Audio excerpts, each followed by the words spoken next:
I exposed my sister-in-law's secret daughter, because she tried to seduce my husband. So, my brother ending the marriage and keeping the child.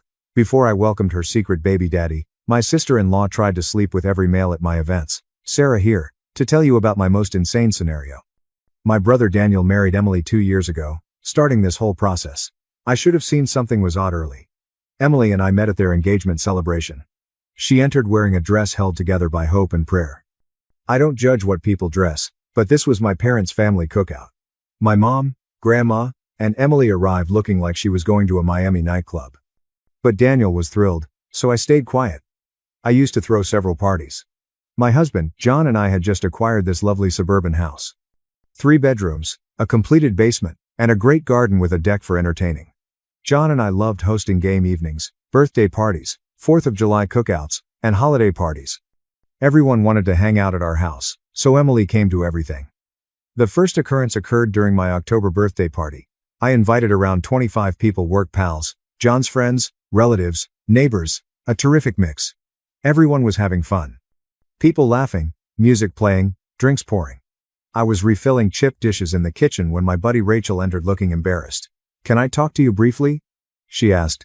"Sure. What's up?" She hesitated. "This is awkward, but you should know. Your brother's fiancé cornered my husband Chris in the hallway and requested him to visit the upstairs." Well, I froze. "What?" "Yes.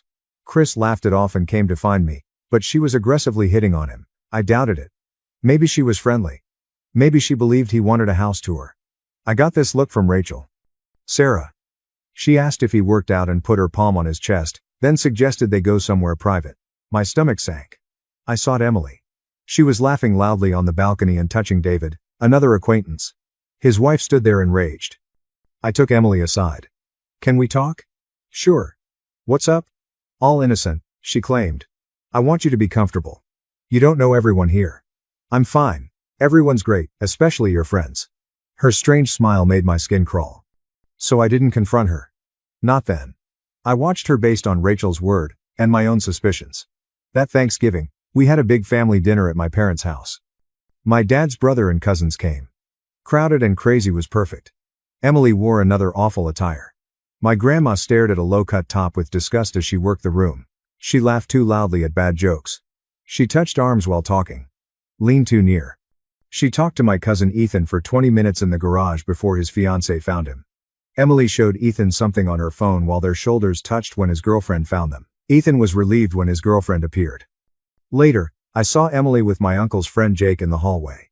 She boxed him in with her palm on the wall next to his head.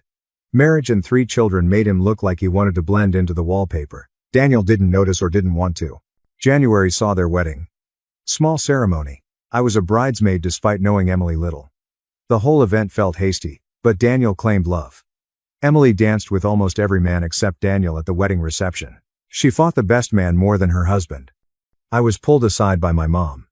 "Is Emily being inappropriate or just me?" "It's not just you, Mom. Have you addressed Daniel?" I tried. My mother sighed. "He won't listen. He's an adult. He'll figure it out." But I doubted it. Post-wedding, things grew worse. John and I hosted a February Super Bowl party. Maybe 35 people in our house. Emily wore tight pants and a 2-size small jersey. 4 guys pulled me aside by halftime. Matt, my coworker, said she asked him whether he was satisfied in his relationship and proposed they go get drinks alone. John's friend Mark stated she kept justifying sitting next to him on the couch and pressing her leg against his. David, my neighbor, stated she requested him to find something in her car. Once outside, she asked if he had considered dating someone new. David was married with 2 kids, but it got stranger. I went downstairs to get additional beers from the basement fridge during order 4. Emily was with Eric, another John friend, down there. Eric looked rather uncomfortable standing so close. "Just checking out the basement," Emily said when she noticed me. Eric nearly raced upstairs. I stopped being nice. Emily was making another drink in my kitchen. "We need to talk," I said. "About what?" "About you pursuing every male at my parties." She chuckled. Actually laughed. "I'm just friendly, Sarah. Not my fault your pals care. They're bored. Quite uncomfortable. You make people uncomfortable in my home. Maybe you're jealous."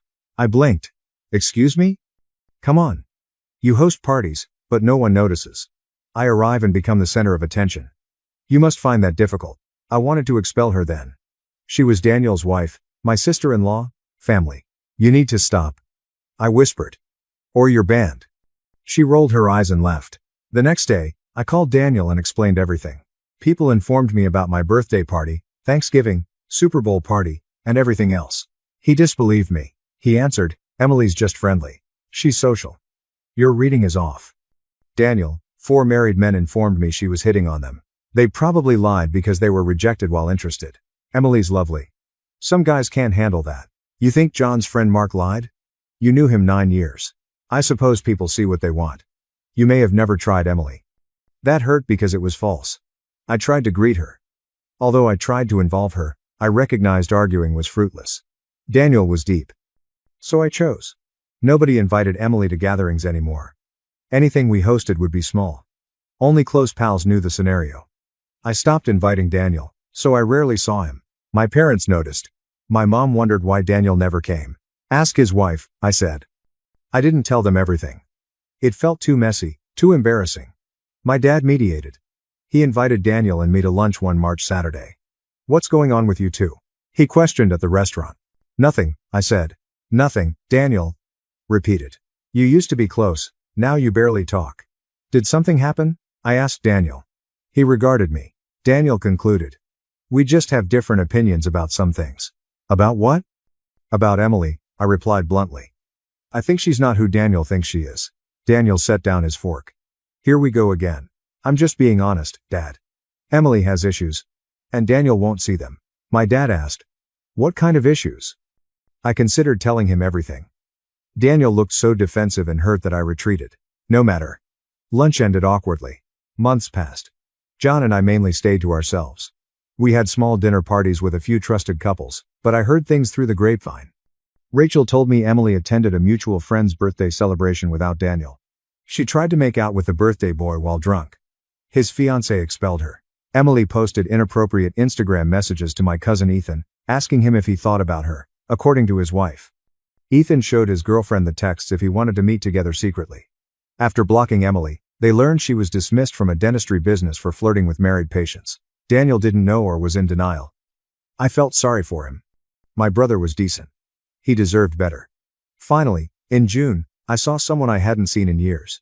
Someone called my name while I was at Target buying patio furniture. Sarah.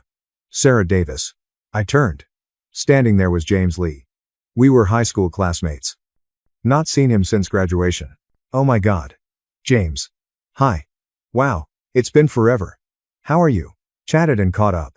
After working as a software developer in California for a few years, he returned to town. Returned home to be near relatives.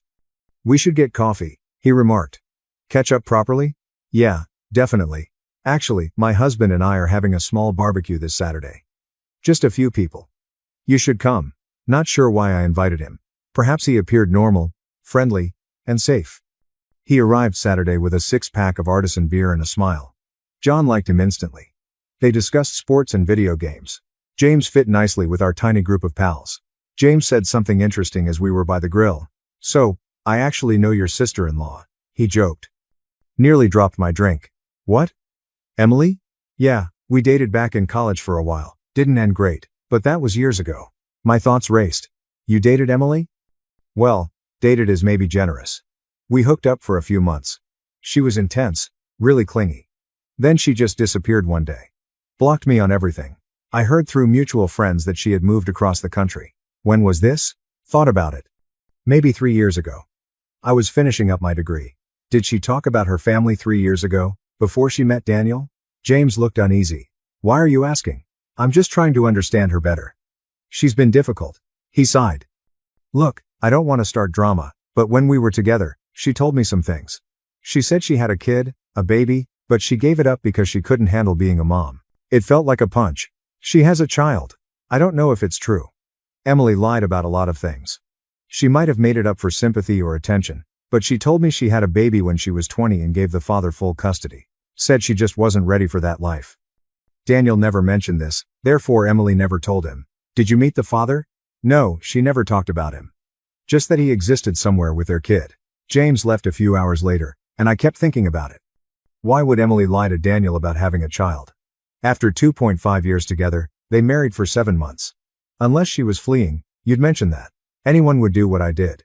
Started digging. I found Emily's Facebook. The lock was firm, but I could see her friends list. I searched every person for hints and found him. Someone named Luke Harris. He has a 4-year-old girl in his profile picture. The resemblance to Emily was uncanny. Similar eyes, nose, and smile. I browsed his public images. Dozens of photos showed him with this female. He was a kind father at the park, birthday celebrations, and zoo. The earlier images from 5 years ago showed pregnant Emily carrying a newborn. Emily, young and stressed. The photo ended. Luke and the girl were the latest. No Emily. His relationship status was checked. Single. He resided in the same state 30 minutes from us. My heart raced as I stared at my laptop. Emily had daughter. She abandoned her daughter. She started going on married men at my functions, pretending to be someone else. The next few days were consumed with it. I checked Luke's Instagram. Little girl pics again. Her name was Mia. She appeared content and cherished. Mia appeared in preschool graduation photos. A beach day with ice cream and toys. Luke seems like a good parent. Every caption was nice. Sunshine, my child. Best day with my girl in the park. Mia insisted on wearing her tutu to the store. Who am I to refuse? I was furious again. This girl's mother abandoned her. My mother was married to my brother and lied about her history. I should have informed Daniel immediately. It would have been right. But I was mad. So mad. Emily's lying, making my brother look foolish, and insulting my house and friends made me angry. I changed my plan. John felt I was insane when I told him. You want to invite this random guy to our 4th of July party? Said. He's not random. He's Emily's baby daddy, the one she abandoned. Sarah, this is playing with fire. She's been playing with fire at every single one of our parties, hitting on married men, making people uncomfortable, lying to my brother. I'm just evening the score by ambushing her, by giving her a taste of her own medicine. John stared at me. You really want to do this? Yes. He sighed. Okay, but I'm staying close in case things get ugly. I messaged Luke on Facebook. Keep it simple. Hi, Luke. You don't know me, but I'm Daniel Hayes' sister. Daniel is married to Emily. I'm having a 4th of July party, and I'd love for you to come. I think it's time some people met you. If you're interested, here's my address, and the time. Answered within an hour. Does Emily know you're inviting me? No. And she doesn't know Daniel knows about Mia either because she never told him. The silence was long. I saw him typing, stopping, and typing again. Finally, she never told him about Mia. Never mentioned her. Not once. In 2.5 years. He said. I'll be there. Our 4th of July party was our largest since the Super Bowl. I invited all our loved ones, neighbors, and Daniel and Emily. I invited long-lost friends, my first job coworkers and college classmates. I wanted people. I wanted witnesses. Daniel was glad I included them. He believed I could be warming to Emily. I'm glad we're going to be there, he remarked on the phone. I missed hanging out at your place. Yeah, me too, I lied. A little remorse was eating me. I doubted my plan, but not enough to cancel it. John noticed. You okay? He inquired the night before party. I keep thinking maybe I should just tell Daniel privately, not do this whole confrontation thing. You could, but would he believe you without seeing it for himself? That was it. Daniel always supported Emily when I raised concerns. Must see the truth. He needed proof. Also, he said, Luke deserves to confront her. Too. She abandoned their daughter. She should have to face that. He was right. The party started at 2. People started arriving on schedule. The sun was shining and the temperature was just right. John grilled. I have food booths in the backyard. My mom brought her renowned potato salad. Dad managed the cooler, ensuring everyone had cold drinks. My cousin brought sparklers for nighttime. It felt familiar. Daniel and Emily arrived at 2:30 before the drama. Emily donned a red bikini and denim shorts in front of my family. Mom looked appalled. My dad shook his head and murmured. The 85-year-old granny with no filter shouted, "Is that girl wearing underwear or a bathing suit?" People laughed uneasily, but Daniel didn't notice anything strange. He drank beer and chatted. Emily began her act, touching arms, laughing loudly, and approaching males. I saw her corner Mike, John's coworker, by the cooler. Saw her lean in and whisper, which made him flee. Her next target was my cousin Ethan, then Mark from next door. She circled prey like a shark. She once plopped herself in my friend Matt's lap while he was in a lawn chair. His wife was upset. Matt sprang up quickly, almost knocking Emily over. Sorry, Emily laughed. I thought you wouldn't mind. I mind. Matt's wife remarked frankly. Emily shrugged and continued. I checked my phone. 3:30. Luke should arrive soon. My heart raced. Felt like throwing up. John grabbed my shoulder. You sure about this? Too late to back out now. Around 4, the doorbell rang. John stared at me. I nodded. So he answered. Luke Harris entered my garden with alcohol and looked apprehensive. He was tall, maybe 6'2", with black hair and gentle eyes. He wore trousers and a button-down shirt and seemed like a fine guy you wouldn't abandon with a baby. Thanks for having me. He whispered. Thank you for coming, I said. Emily wasn't paying attention because she was talking to Rachel's husband again, too close. I took Luke to the drink table, bought him a beer, and introduced him to John. Luke, this is my husband John. This is Luke Harris, John. An old acquaintance of Emily's. John shook hands. Nice to meet you. You too. How do you know Emily? John asked, playing along perfectly. Just we have a daughter together, Luke added. Nearby folks quieted down to listen.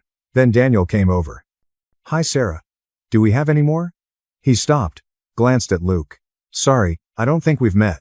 Luke extended his hand. Luke Harris. Daniel shook it, bewildered. Daniel Hayes. Are you Sarah's friend? Actually, I'm here because I know your wife. Face color faded from Daniel. You know Emily? Yeah. About 5 years ago, we dated. We have a daughter. First name Mia. She turned 4. As my brother processed this information, his countenance went from confusion to disbelief to rage. You talking about what? Daniel said quietly. The backyard quieted as more people gathered, sensing drama. Emily recognized she had gone pale while standing 15 feet away, probably hearing or seeing Luke. She stood frozen, staring. As if headed to execution, she slowly crossed. Luke, she said. Her whisper was barely audible. Hey, Emily, he remarked gently. Long time. Daniel glanced between them. Can someone explain? Emily's mouth opened and closed silently. Luke said. Instead, Emily and I dated for 2 years. Mia was our daughter. Emily decided she didn't want to be a mother at 6 months. She gave me complete custody and departed. No word from her since. Everyone was watching as the backyard went silent. Daniel faced Emily. Is this true? She eventually spoke. Daniel, I can explain. Is it true? Do you have a daughter? Yes, but it's complicated. You had a child and never told me? Daniel shook. We've been together 2.5 years, married 7 months, and you have a child you never mentioned. I was going to tell you when. When would you inform me? Emily noticed everyone staring. May we discuss this privately? No, Daniel insisted. We're discussing it. Emily, why is he here? How did he discover you? She looked at me and I saw her comprehend what I did. You invited him, she told me. You did this on purpose. I did, I add. I thought Daniel deserved to know the truth about who he married. You had no right. I had every right. My house, party, and brother, you lied to us. Luke started again. I didn't come to make trouble, but when Sarah asked, I thought Daniel should know about Mia. If Emily wouldn't tell him, someone should. Daniel regarded Luke. You have daughter photos? Yeah, tons. Luke showed Daniel photographs of a lovely girl with Emily's eyes on his phone. Daniel stared at the phone screen in disbelief. She's real, he muttered. Very real, he remarked. And a great kid, smart, funny, loves dinosaurs and painting. And Emily just left. Luke nods. She was there one day and gone the next. Left a note indicating she couldn't. Unsuitable for motherhood. Signed paperwork and moved cross-country. Her phone number changed. I was blocked everywhere. After several attempts over the years, she never responded to my requests for updates or photos. Daniel lingered over a photo of Mia clutching a first day of preschool. Sign. It was when? He asked. Last September, Luke remarked. Daniel repeated. We were married. And you? He faced Emily. You never mentioned your preschool-aged kid. Not once. Emily wept now. She was born when I was 20. I was unprepared. I couldn't cope. My mistake. Lying about having a kid is the mistake, Daniel said. Hiding her from me? How could you? I worried you'd judge me. If you knew, you wouldn't want me. So instead, you lied for 2.5 years. Through dating, through getting engaged, through our entire wedding. You vowed to be honest with me in front of our families and friends.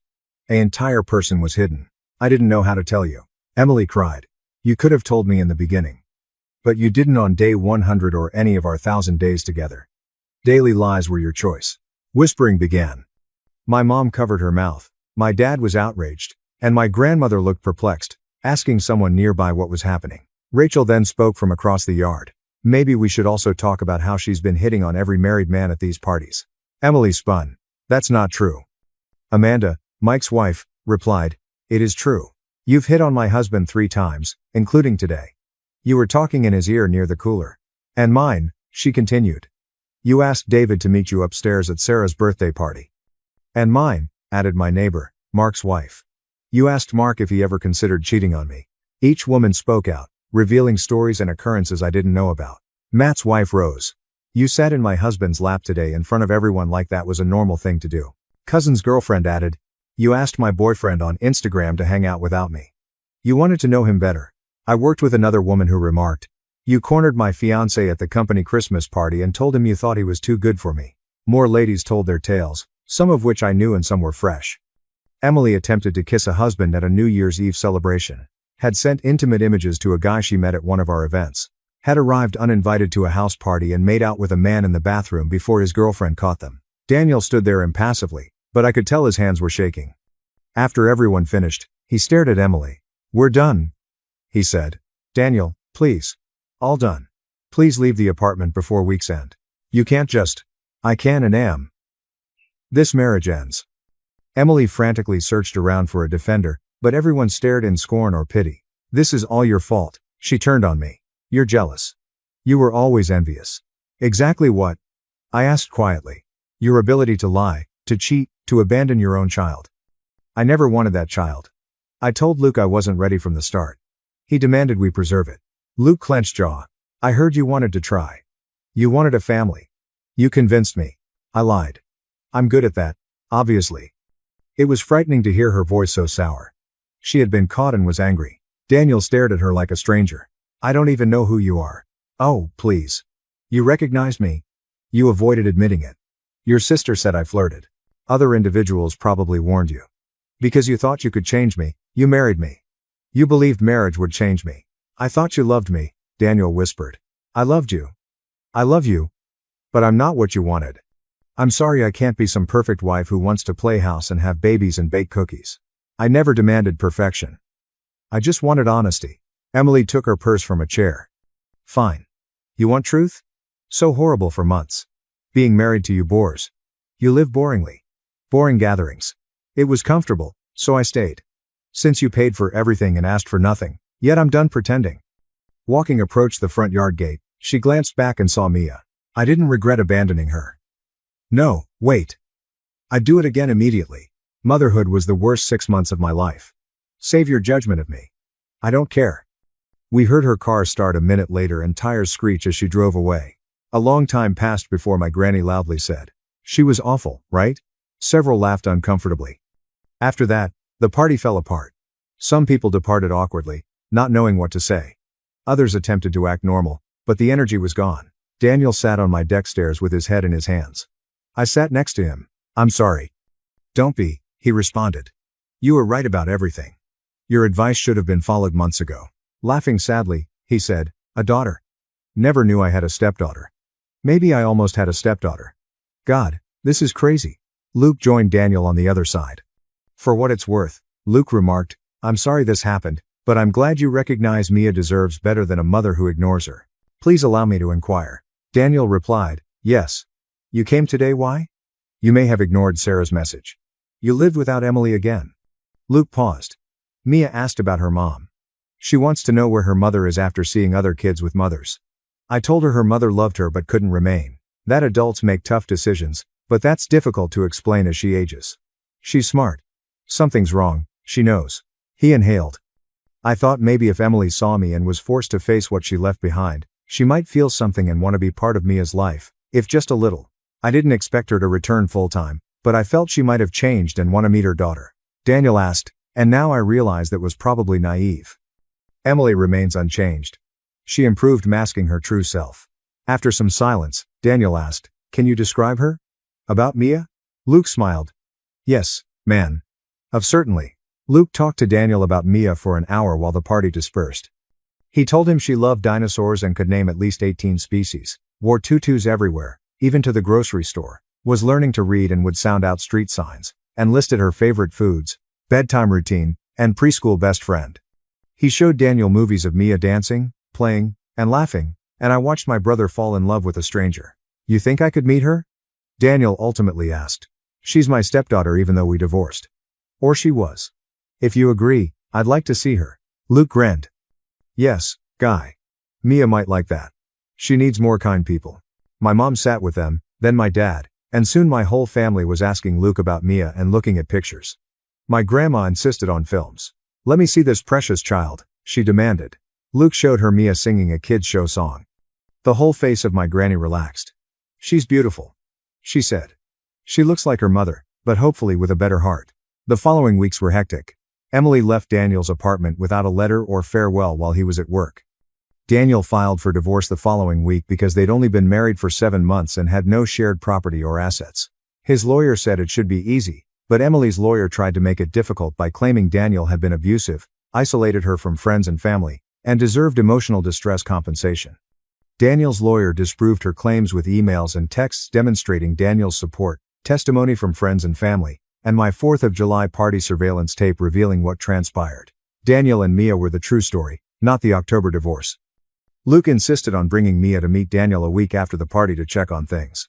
Mia was a little, gorgeous youngster with pigtails and light-up sneakers holding a purple dinosaur almost as big as she was. Daniel was anxious. He went to 4 stores to get the right gift and chose a stuffed triceratops because Luke said that was her second favorite dinosaur. In Daniel's apartment, Mia peered about with wide eyes. Your house is big, she said. Daniel bent to her. Hi Mia. My name is Daniel. Friend of your dad. She focused on him. Are you my mom's friend? The question lingered. Luke nodded as Daniel looked at him. Daniel responded, I was, gently, but no longer. Your mother and I are no longer pals. Did you fight? Something like that. My pal Emma and I sometimes fight. We apologize and become friends again. Adults sometimes quarrel and can't be friends again, but I'd want to be your friend if that's okay. Mia deliberated carefully. Daniel's toy dinosaur caught her attention. Triceratops? She asked. It is. Do you know dinosaurs well? I know everything about dinosaurs. My dad calls me an expert. Daniel grinned.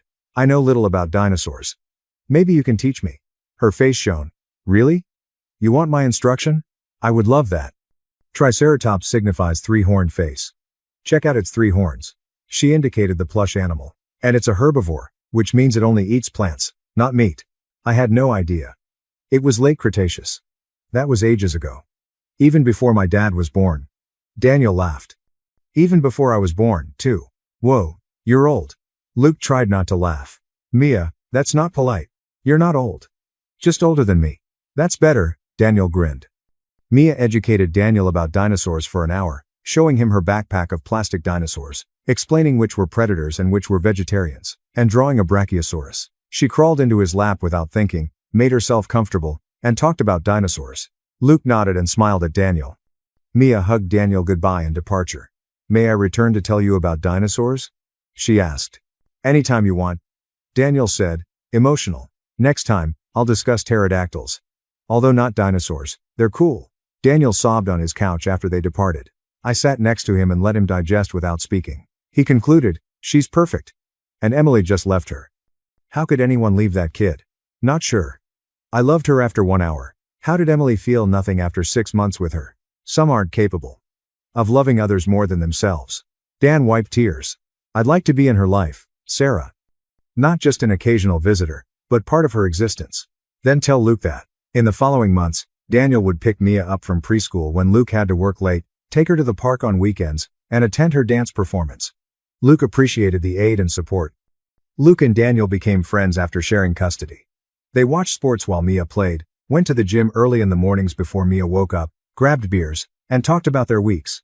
Mia blossomed with 2 unconditional lovers. She initially called Daniel Daniel, but in September, she asked, Can I call you Dad Daniel? Luke nodded at Daniel. If you want to, Daniel cautioned.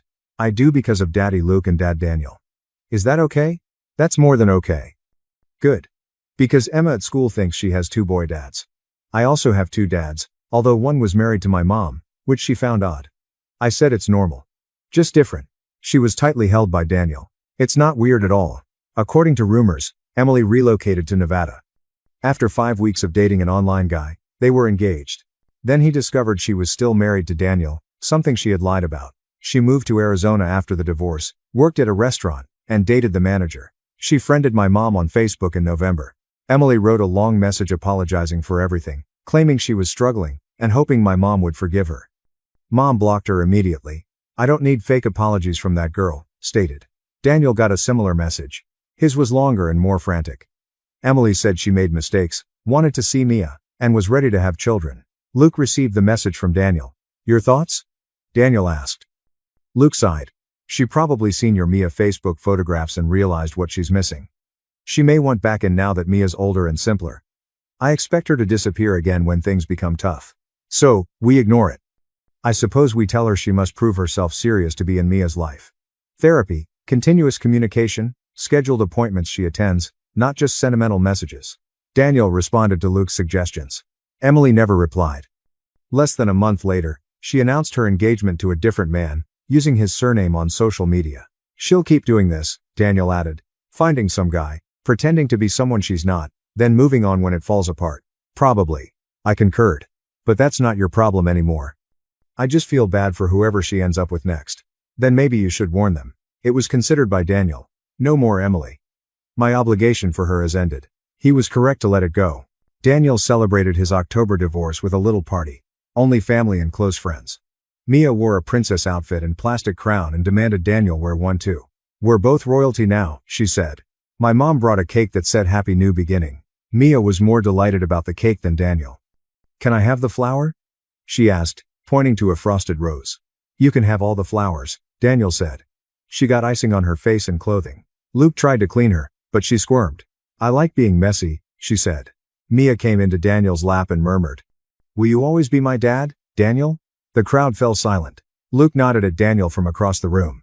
Mia was hugged by Daniel. It would be great if you wanted me to. I do because you're sweet, enjoy dinosaurs, hug well, and let me eat icing flowers. Those are excellent reasons, Daniel remarked. Emotional. Luke joined them. What about making it official? Could use a co-parent. And Mia could use someone else who's going to love her as much as I do. Are you serious? Daniel asked. Dead serious. I watched you with her. You're great. You want to be here. Unlike her original mother. We'll resolve the legal issues. I want this if you do. Daniel glanced down at Mia, who was watching them with large eyes. I want this. He said. The following week, they began the legal process, which was complex because Emily had given up her parental rights to Luke but not Daniel. Emily avoided calls and emails, making adoption consent difficult. Finally, Luke's lawyer found and served her papers. She first disputed, saying she might want to be in Mia's life eventually and didn't want to close that door. When the lawyer told her she had to pay child support to have parental rights, she swiftly backpedaled. Signed papers without objection. Daniel became Mia's guardian in December. Luke and Daniel celebrated with Mia ice cream after the paperwork were signed. Will I get a new surname? Mia asks. We could hyphenate, Luke said. Rodriguez Hayes. It confused Mia when she pronounced it. That's too long. They chuckled.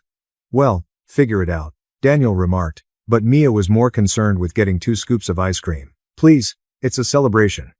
The dad said, fine, simultaneously. Her hands and face were covered in strawberry and chocolate ice cream. I'm a mess, she laughed. You're always a mess, Luke replied lovingly. But I'm your mess. That you are. A year and a half later, Mia has graduated kindergarten and can read basic novels. She loves dragon chapter books instead of dinosaurs. Daniel and Luke have split custody of Mia, who spends half the week at Luke's house and half at Daniel's apartment. They're all together so much that the schedule doesn't matter. Luke started dating Melissa, a teacher, a few months ago. She's patient and gentle with Mia, doesn't try to replace Emily, and just brightens her life.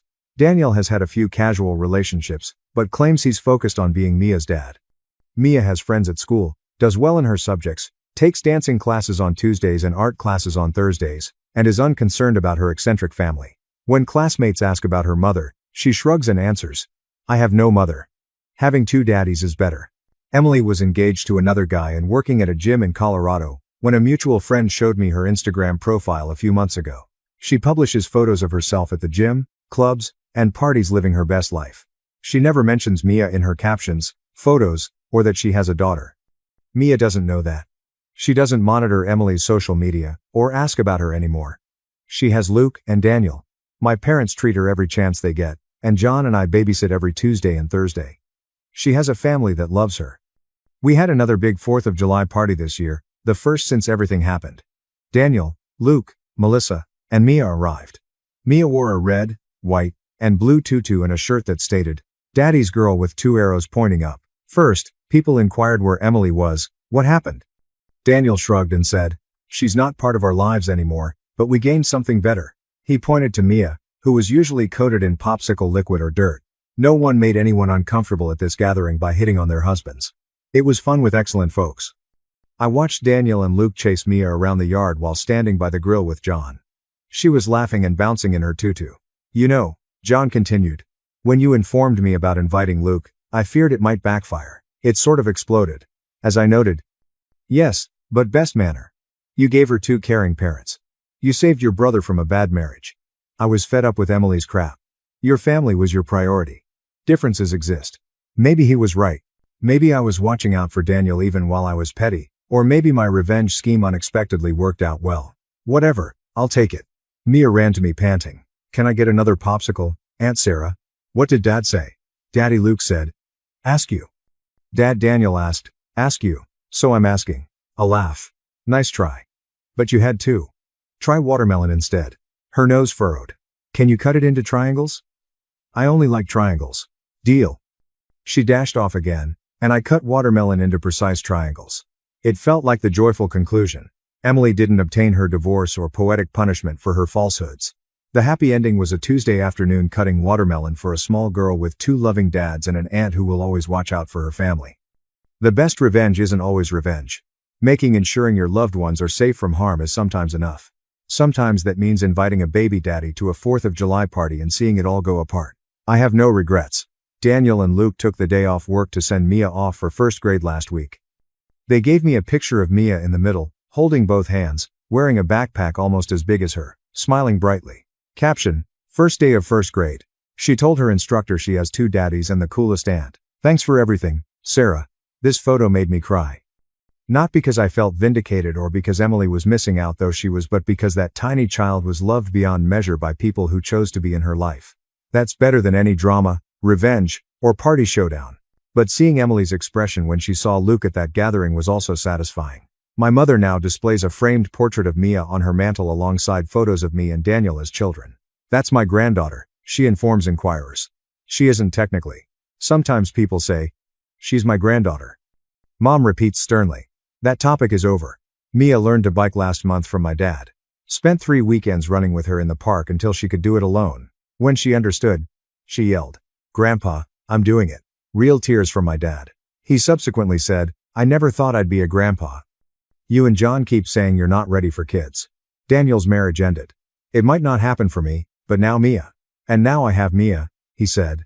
"That girl is exceptional. Mia is exceptional, happy, and loved despite Emily abandoning her."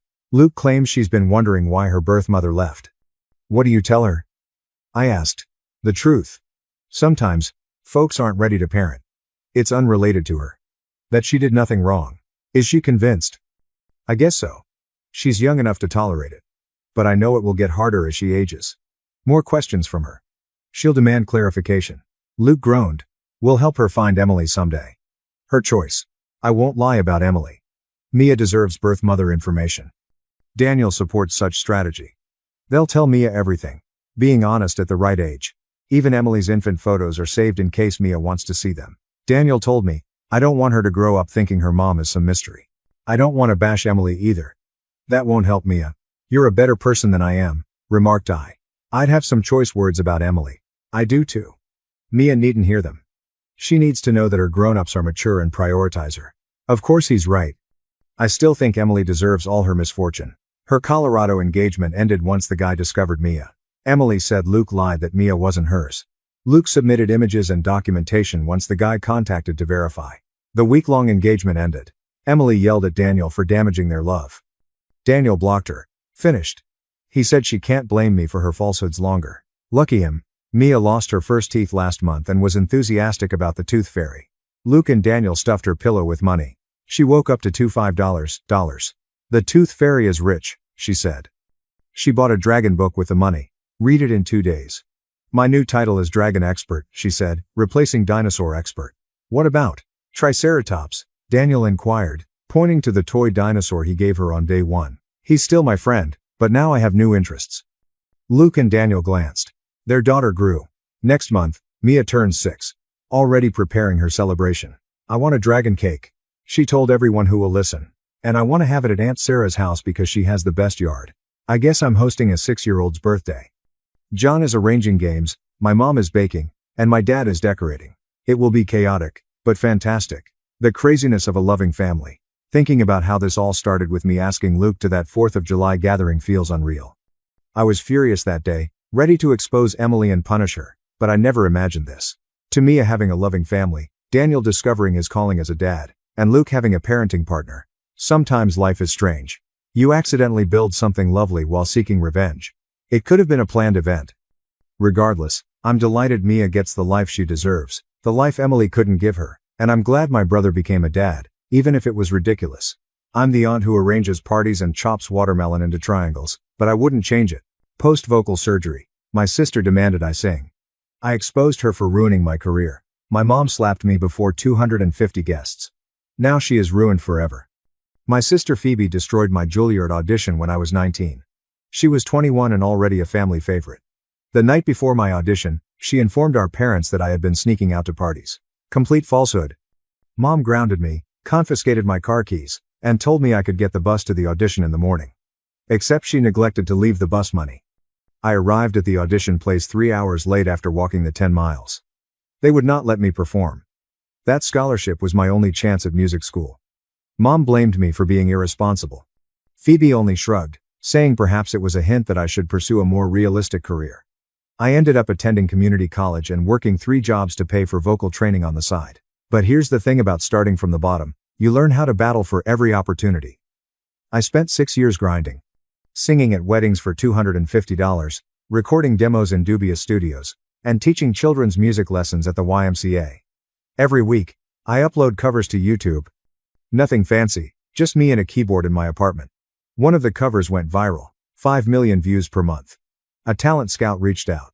Suddenly, I'm singing backup for real touring artists. Subsequently, I do my own modest venues, and subsequently larger ones.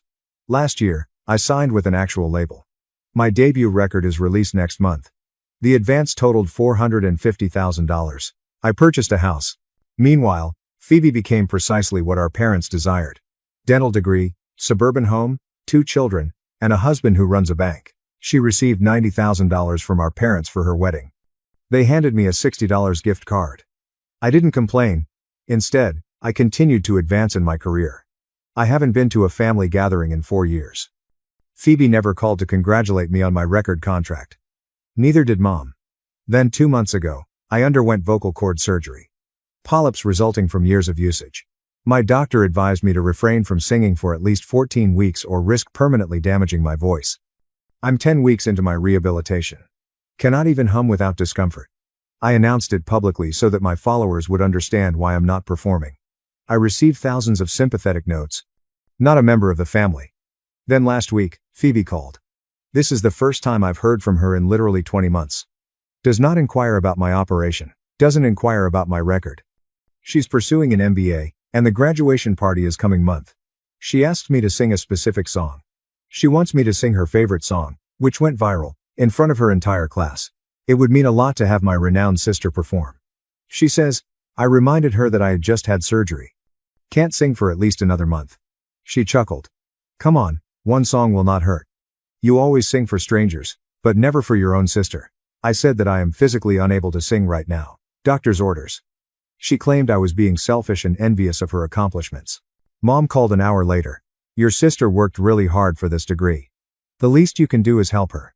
I told her about the procedure again. She suggested I was exaggerating, and that I could easily handle one song if I really wanted to. Phoebe had already informed her pals that I would be performing. That my difficult behavior was embarrassing to the family. The calls have not ceased. Every day, Mom, Phoebe, and Phoebe's husband, Tyler, just lip sync if necessary. Take a few throat lozenges. Stop penalizing Phoebe for her success. That entitlement was ridiculous. They asked me to risk my entire career, voice, and livelihood for Phoebe's party, the same sister who ruined my chances at music school. Yesterday, I had had enough. I called my friend Matthew, who is also my manager. I told him I needed him to accompany me to handle some family business. He is aware of my previous interactions with them. I did not even hesitate. We drove 7 hours to Phoebe's city. The graduation party was today. A very posh country club. Probably cost $25,000. We arrived in just as Phoebe was delivering a speech about her journey and successes. She noticed me and her face brightened up. Actually informed everyone that her sister, a music artist, had arrived to play. The entire audience turned to stare at me, 250 individuals, including her classmates, professors, husbands, and colleagues. Mom was beaming, as if she'd planned the entire affair. I walked directly to the microphone. Phoebe handed it to me while already pulling up the backing track on her phone. "Thank you, Phoebe," I murmured, my voice reverberating from the speakers. "But I won't be performing tonight or ever for your events. See, when someone sabotages your Juilliard audition at 19, lies to have you grounded the night before, and costs you your only opportunity at music school, you learn not to give up your career for them. Congratulations on your MBA," she said, her face drained of color. "Especially when they demand you sing 10 weeks after vocal surgery, which could end your career if you further damage it." Mom approached me and slapped me hard. The security officer intervened before Mom could swing again. Brooks grabbed my arm, pulling me away from the microphone. The entire country club went silent. 250 people stared at us. Phoebe's face went from white to hot red. She opened her mouth, but nothing came out. I could hear her MBA classmates whispering to one another. One of them had their phone up and recording. Brooks kept his hand on my shoulder and escorted me to the exit. My legs shook, but I continued walking. As we passed, the crowd separated. Someone gave a gasp. A woman placed her palm over her mouth. Tyler, Phoebe's husband, was still at the bar, his glass halfway to his lips. Mom was hollering something behind us, but Brooks would not let me stop. We pushed through the double doors and entered the lobby. The country club manager stood there, puzzled. Brooks did not slow down. He took me straight through the front entrance and into the parking lot. The frigid air hit my face, and my hands began to shake. Really shaky. It seemed like I had no control over them. Brooks unlocks his car and opens the passenger door. When I got in, my entire body began to tremble. He shut the door and dashed around to the driver's side. My phone vibrated in my purse. The humming continued unabated. Brooks reached over and grabbed my purse. He took out my phone and switched it off. The screen became dark. He gave me a water bottle from the cup holder. I attempted to open it, but my hands were too shaky. He returned it and opened it for me. I sipped water. Mom smacked me on the cheek, and it stung. The skin felt hot and tight. Brooks started his car and drove out of the parking lot. I turned back to stare at the country club building. People were exiting the front doors. Phoebe stood there, arms folded. Mom was next to her, pointing toward Brooks' car. We drove into the main road, and they vanished from sight. Brooks drove for an hour before we exchanged any words. I glanced out the window, watching the highway signs pass past. Trees, buildings, and gasoline stations. My face still hurt. Despite the fact that I had not attempted to speak or sing, my throat felt tight. Matthew kept looking over at me every few minutes to make sure I was okay. The sun started to set, and the sky turned orange and pink. I pondered about what I had just done. Standing in front of all those people, explaining what Phoebe and Mom did. Years of being quiet and accepting it. And now everyone knows. Phoebe's peers knew. Her instructors knew.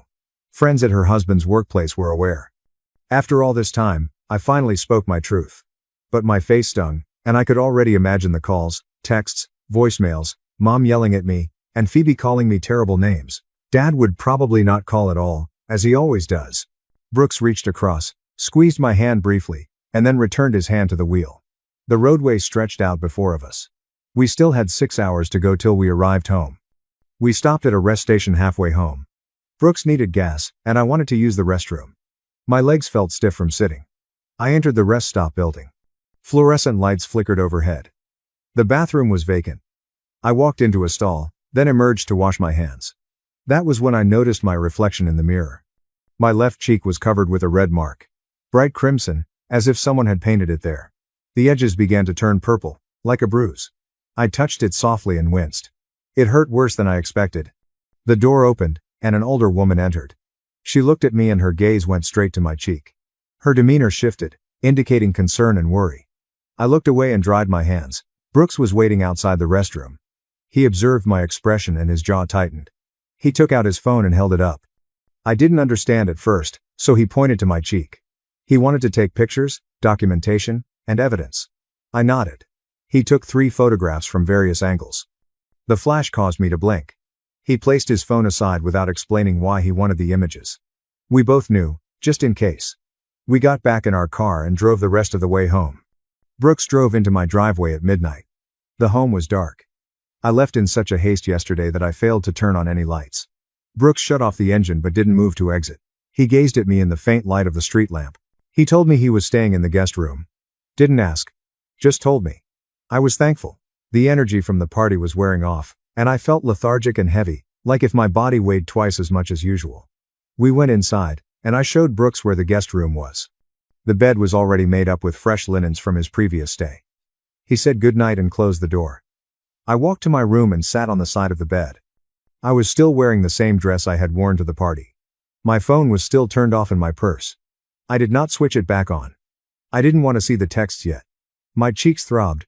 I touched it again, and pain raced through my jaw. I stood up and peered at my bathroom mirror. The bruising appeared worse now. Darker purple is spreading across my cheekbones. I took off my dress and changed into sweatpants and a t-shirt. I washed my face carefully around the bruising. I brushed my teeth. Went to bed. But I could not sleep. Just stared at the ceiling, reflecting on what I'd done. What happens next? What this meant for my family, my work, and everything. I awoke to sunlight shining through my bedroom window. My phone was still off. I turned it on and waited for it to start up. The screen lit up, and notifications began to flow in. Missed calls, text messages, and voicemail. The numbers continued rising. 55 missed calls. Most of the numbers I didn't recognize.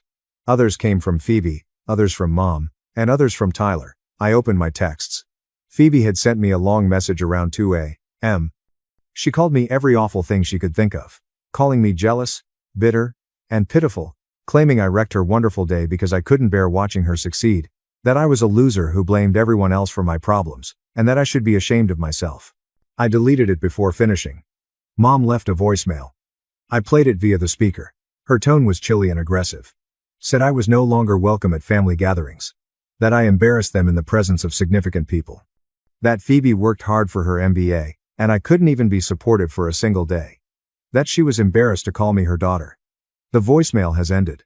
I sat there, holding my phone. My cheek still hurts. The bruising probably appeared worse today. I got up and went into the kitchen. Brooks was already preparing breakfast. Eggs with toast. Coffee is brewing in the pot. He looked up when I walked in and asked how I slept. I told him, not great. He nodded as if he anticipated it. He poured me a cup of coffee. We sat at the kitchen table, eating. I showed him some of the messages, including texts from Phoebe and voicemail from Mom. He read them carefully. His face hardened when he finished. He stated, we should document everything, save all the messages. Keep photos of my bruise. The slap occurred in front of 250 witnesses. We had evidence if things grew worse or if they did something legally. I wasn't sure I wanted to take that route. Taking legal action against my own mother felt awful. Despite everything. But Matthew advised we should be ready just in case. Keep everything documented and organized. I agreed. We spent the following hour screenshotting communications and organizing data, putting together a calendar of events, and writing down what happened at the party while it was still fresh in my mind. Brooks was thorough and professional. This explains why he was such an effective manager. My phone rang at 9 a.m. Unknown number. I almost didn't respond, but Brooks nodded at me. I heard a professional-sounding female voice. She introduced herself as Riley, my publicist. I had forgotten that the label assigned me a publicist last month. We had only talked once. She inquired if I had noticed what was going on online. I said no. She informed me that a video of the confrontation was circulating. Someone at the party recorded the entire affair. I'm at the microphone, telling everyone what Phoebe did. Mom slapped me, and Matthew pulled me away. The video was posted last night and has already received thousands of views and thousands of shares. People were commenting and discussing it. Riley said she was coming over to discuss damage management. They asked for my address. I handed it to her. She said she will be there in 2 hours. The call has ended. Matthew and I stared at each other. A video. Of course, someone recorded it. Everyone has their phones out at parties now, documenting everything. I felt nauseous. Not because I regretted what I had spoken, but because it was now permanent. There will be no returns. There is no point in pretending it never happened. Riley arrived exactly 2 hours later. She was younger than I imagined, around 30. dressed professionally with a blazer and excellent jeans. She had a laptop bag over her shoulder. Brooks let her in, and we sat in my living room. She opened her laptop, pulled up the video, and asked if I wanted to see it. I said yes. She turned the screen toward me and hit the play button. There I was, coming up to the microphone. Phoebe handed it to me with a great smile. Then my voice came through the speakers, telling everyone about the Juilliard audition, the sabotage, the operation, and the danger I was taking with my career. The camera shook slightly but caught everything. Phoebe's face became pallid. Mom is walking toward me. A slap. The sound echoed throughout my peaceful living room. Matthew is tugging me back. The crowd reacts. Gasps and whispers. The video ended. Riley shut the laptop. She looked at me and remarked, "This might actually help my career instead of hurting it." I stared at her. She said that people have responded with enormous support. The comments criticized Phoebe and Mom's actions, praised me for standing up to family pressure, and mentioned how brave and genuine I was. The video had reached 500,000 views. Major music blogs picked up the story and wrote stories. Riley brought up her phone and showed me some headlines. She advised us to seize this opportunity and issue an open declaration regarding my family condition and voice recovery. Instead of hiding or downplaying something, make it a part of my creative story. I sat with Riley and Brooks at my kitchen table. Laptop is open between us. Riley opened a blank document and asked me to tell her what I wanted others to know. I began with the Juilliard audition. How Phoebe lied to ground me. Mom stole my car keys and left me without transit money. Walking 10 miles in the cold. I'm missing out on my one opportunity to attend music school. Riley typed while we chatted. Then I told her about the surgery, the polyps, and the doctor's orders not to sing for 14 weeks. How come I'm just 10 weeks into recovery? How singing now may forever destroy my voice. How Phoebe called after 20 months of silence and demanded I perform. How the entire family put pressure on me for days. Riley continued typing. Brooks provided details that I had forgotten. The everyday telephone calls. Tyler's suggestion for lip sync. Mom said I was exaggerating. Riley read the statement to us after I finished talking. It was wonderful, direct, and honest. No drama, just the facts. She asked if I wanted to add anything. I said no. She shared it on my social media channels, all of them. Instagram, Twitter, and Facebook. We sat there and watched the screen update. The first like arrived in seconds, followed by 10 more, and finally 50. Comments started pouring in. People expressed their support for me. Other musicians share their personal familial stories. Fans stated that they understood why I couldn't perform. Within 20 minutes, we received 6,000 likes. 30 minutes, 15,000. An hour later, 55,000 likes. And counting. The remarks kept coming. There are many of them. Artists I admired had shared my post. Music bloggers picked it up. Riley grinned, saying everything was going just as planned. My phone began ringing. Unknown numerals. Riley told me not to respond. She would manage all media queries. Brooks brewed coffee as we watched the figures rise. Then my email arrived. Riley opened it on her laptop.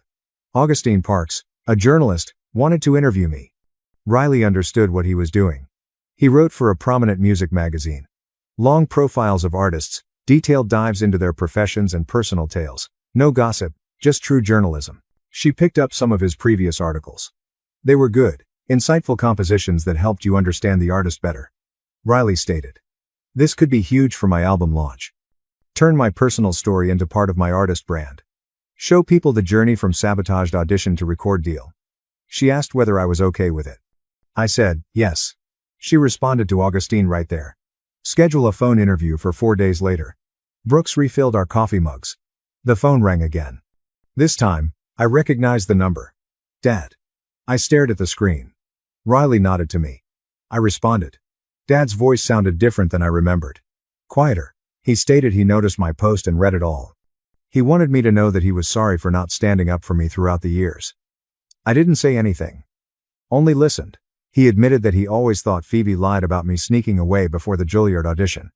He knew I wasn't at parties, that I was at home studying and practicing, but he didn't want to cause family discord by revealing this. He didn't want to upset Mom or make Phoebe look terrible, so he remained mute. Allow me to accept the responsibility. Allow me to forfeit my scholarship opportunity. My throat felt tight, not from the procedure, but from rage.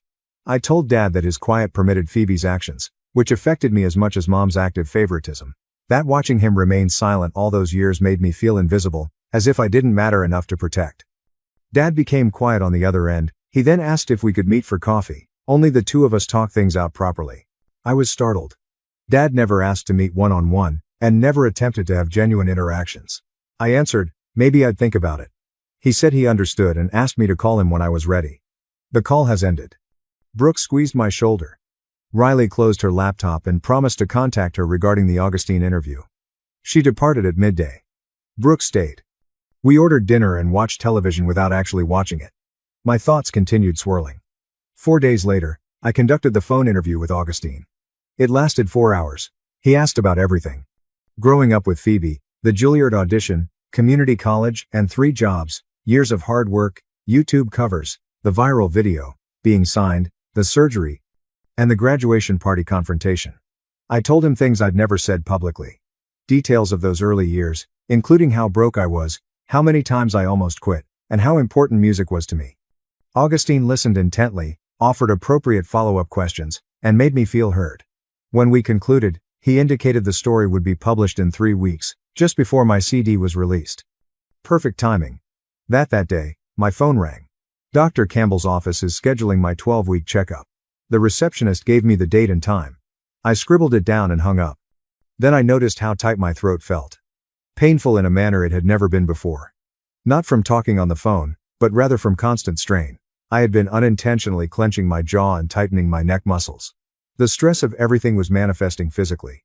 I softly stroked my throat. It hurt. I called Brooks to tell him. He advised me to bring it up during the checkup to ensure that it did not interfere with my healing. The appointment arrived. Dr. Campbell performed his normal examination, looked at my vocal cords with the scope, and said the healing was going well, with no issues, but then he massaged my neck and shoulders, asked me to swallow, and watched my throat move. He stated that I was carrying a lot of strain and physical stress, which could hinder my recovery or develop other issues. He jotted down the name and phone number of Finn, a vocal therapist who specialized in assisting singers with post-operative recovery and performance anxiety. Finn, according to Dr. Campbell, might teach me stress reduction strategies. I took the paper, called Finn's office from the parking lot, and scheduled an appointment for the following day. Finn was younger than I imagined, possibly in his early 30s, with a calm voice and an easy grin. His workspace was small and pleasant, with comfortable chairs and soft lighting. He invited me to sit and explain what was going on. I described the surgery, the family confrontation, the viral video, the frequent phone calls and texts, and how my throat felt tight and uncomfortable even as the vocal cords healed. Finn nodded as if he had heard it before. He said, emotional stress manifests as physical tension in the throat and neck, especially for singers. Our voices are tied to our emotions. When we're stressed or upset, we unconsciously tighten those muscles. It's protective, but it can interfere with healing. He had me stand up, put one hand on my stomach and one on my chest, and teach me breathing exercises, deep breaths from the diaphragm, and slow exhales. We did it for 10 minutes. Then he showed me some modest voice warm-ups. Nothing to strain my mending chords, just humming at low level, softly moving between notes, relieving tension piece by bit. For the first time in days, my throat began to feel less tight and sore. The pressure eased. Finn scheduled me for twice-weekly appointments. We agreed to address both the physical strain and the emotional stress that was causing it. I left feeling lighter. I got home and discovered a fresh voicemail. Tyler is Phoebe's spouse. His voice was harsh and loud. He said that I wrecked Phoebe's celebration, made her seem awful in front of her colleagues, that she was saddened and humiliated, and that I was a self-centered attention-seeking who couldn't give her a great day. The voicemail went on for 2 minutes, with each syllable dripping with rage. I played it for Brooks when he arrived that evening. His jaw tightened, and his protective instincts kicked in strong. He wanted to call Tyler back, confront him, and defend myself. I put my hand on his arm and told him to let go. Engaging would only make matters worse, give them more ammunition, more reasons to play the victim. Brooks disliked it, but he agreed. I deleted Tyler's phone number so I wouldn't feel tempted to respond. The next day, my phone became inundated with notifications. The video had 3 million views overnight. My social media feed was filled with messages from strangers. Reporters, journalists, and television producers all eager to discuss what happened at the party. Brooks arrived early that morning with coffee and his laptop. He showed me the numbers. The video appeared everywhere. It was covered by entertainment blogs, music websites, and even mainstream news outlets. People were sharing it with remarks about poisonous families and sticking up for oneself. The response was astounding. Riley called it 8 a.m. sharp. Her voice was enthusiastic but controlled. She had a list. The morning shows wanted me. Podcasters were looking for interviews. Entertainment programs were reaching out. She stated, "We needed to be smart about this. Pick the right platform. Tell my story the right way." We spent 2 hours on the phone discussing choices. Some places simply desired drama. They would alter my statements and make them fantastic. Others appeared more interested in the genuine narrative, my journey, and how I arrived here. Riley mentioned a journalist named Augustine. He wrote for a prominent music magazine, doing lengthy profiles on artists, true in-depth pieces about their lives and careers, not gossip or sensationalism, but actual tales. She stated he had sought out especially to do a profile on me. I sought him up and read several of his pieces. They were good. He allowed people to express their stories without sounding phony or theatrical. He asked serious questions and received real responses. I instructed Riley to set it up. Augustine called me in the afternoon. His voice was calm and professional. He detailed everything he wanted to achieve in detail, including my background, the Juilliard story, and how I built my profession from the ground up, the surgery, the family situation, and everything. He stated he wanted 2 hours on the phone, maybe longer if necessary, with just me talking and him listening and asking questions. I agreed. We booked it for the following day. Augustine called, and I was scared, but he made it simple. We started with easy inquiries, where I grew up and when I first started singing. He did not rush. Let's chat. Really listened. I told him about being 19, Phoebe lying to keep me grounded, traveling 10 miles to the audition and arriving late, Mom blaming me, and Phoebe advising I pursue another job. He inquired how that felt. I told him the truth. It ruined me. The scholarship was everything. My only route out, my one opportunity at the life I desired. When it vanished, I felt as if my future went with it. But then I became enraged and resolved to prove them all incorrect. He inquired about community college, the 3 jobs, the voice lessons I had bought for myself, and the YouTube covers. I told him about uploading movies every week for years, how most only had 100 views, and how I continued going since there was nothing else I could do. Then one video touched me differently. 5 million views per month. Everything changed after that scout reached out. Augustine was curious about the years between grinding, singing at weddings for $250, recording in shady studios, and teaching children at the YMCA. I detailed everything. The tiredness, the doubt, the moments when I almost gave up, but also the minor victories. The first time someone recognized me from YouTube, and the first paid gig that felt authentic. The first time I sang my own song rather than a cover. We discussed the record deal, the album, and the surgery. He had extensive questions about the polyps, the rehabilitation process, and what it meant to be unable to sing for 14 weeks. I described how terrifying that was, and how my voice represents my job, my life, and all I've worked for. If the surgery failed or I damaged my cords during the recovery process, it may all be over. Then he inquired about Phoebe's call, and her demand that I perform. I walked him through every conversation, guilt trip, manipulation, Mom suggesting I was exaggerating, Tyler asking me to simply take throat lozenges, and the total disregard for my health and work. Augustine questioned why I went to the party. I told him I was done being silent, letting them treat me as if I didn't matter, and pretending their behavior was acceptable. He asked if I regretted it. I said, no, not even a little bit. The interview lasted about 4 hours. When we ended, I felt fatigued but relieved, as if I had finally given the entire tale to someone who cared about getting it right. A few days later, Dad texted me and asked if I wanted to meet him for coffee, just the 2 of us. I stared at the text for a long time. I wasn't sure I wanted to see him. I wasn't sure what he could say that would matter. But I agreed. We chose a coffee shop that was midway between our cities and on neutral ground. When I got in, Dad was already seated at a corner table. He appeared older than I remembered, more exhausted, with gray hair and creases around his eyes. He stood up when he spotted me and offered me an awkward half embrace. We sat down, ordered coffee, and didn't talk for a minute before Dad began to apologize. Saying he should have spoken up for me years ago, that he took the easy way out by going along with Mom, allowing her to favor Phoebe, and remaining silent when he knew things weren't fair. I just listened and didn't interrupt. He admitted that watching that video made him feel terrible. Witnessing me finally speak up. Witnessing Mom slap me. And realizing how horribly they had failed me. He stated he knew Phoebe was lying about me sneaking away before Juilliard.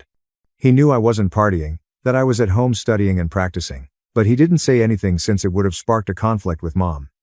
Would have made Phoebe angry. So he allowed me to take the fall. Let me lose that audition. Let my entire future change because speaking up was too difficult. He then stated something that startled me. He had been helping me pay for my vocal lessons.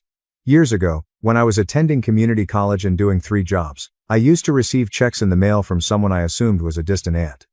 It turns out it was Dad. He had been sending me money for tuition without telling my mother, secretly encouraging my music while remaining mute in public. I wasn't sure what to say. I didn't know how to feel. Part of me felt grateful. He had assisted me when I was in terrible need. However, another part was enraged. Why hide it? Why not speak up for me openly? Why help in secret while Mom and Phoebe treat me like garbage in public? We talked for 4 hours. Dad explained that Mom always preferred Phoebe because she did things the traditional way. College, dental school, marriage, children, the life Mom envisioned for both of us. Mom perceived my decision to pursue music as a rejection, as evidence of my difficulty and impracticality. Dad said it wasn't fair or right. But this is how Mom viewed it. He went along with it since resisting Mom was exhausting. I inquired why he was telling me this now. He stated he couldn't keep quiet any longer, couldn't watch me suffer while pretending everything was fine. He inquired whether there was any possibility to repair our connection. I told him the truth. I appreciated the apology, and knowing about the voice lesson money. But that one chat didn't undo years of his allowing Mom and Phoebe to harm me. That if he truly wanted to make things right, he ought to stand up to them rather than simply apologize to me in private. He pledged to try. He said he would talk to Mom and tell her how wrong she had been. I wasn't certain I believed him. I wasn't sure if he would truly follow through. But I thanked him for meeting me and being honest. We drank our coffee and embraced goodbye. I drove home feeling uncomfortable. Not necessarily better, but perhaps little less alone. 2 weeks later, the Augustine story appeared. The headline ran, "From Sabotage to Stardom. How one artist used familial treachery to drive his success." I reread it 3 times. Augustine had caught everything. My voice, narrative, struggle, and resolve. He didn't make it dramatic or phony, he just expressed the truth. I demonstrated how I had developed a career despite the odds. The article went viral quickly. Shared thousands of times. My social media erupted. People commented on how inspiring it was, how it related to their own difficult family situations, and how they appreciated me for not giving up. Within 48 hours, my record pre-orders increased by 300%. My label is named Ecstatic.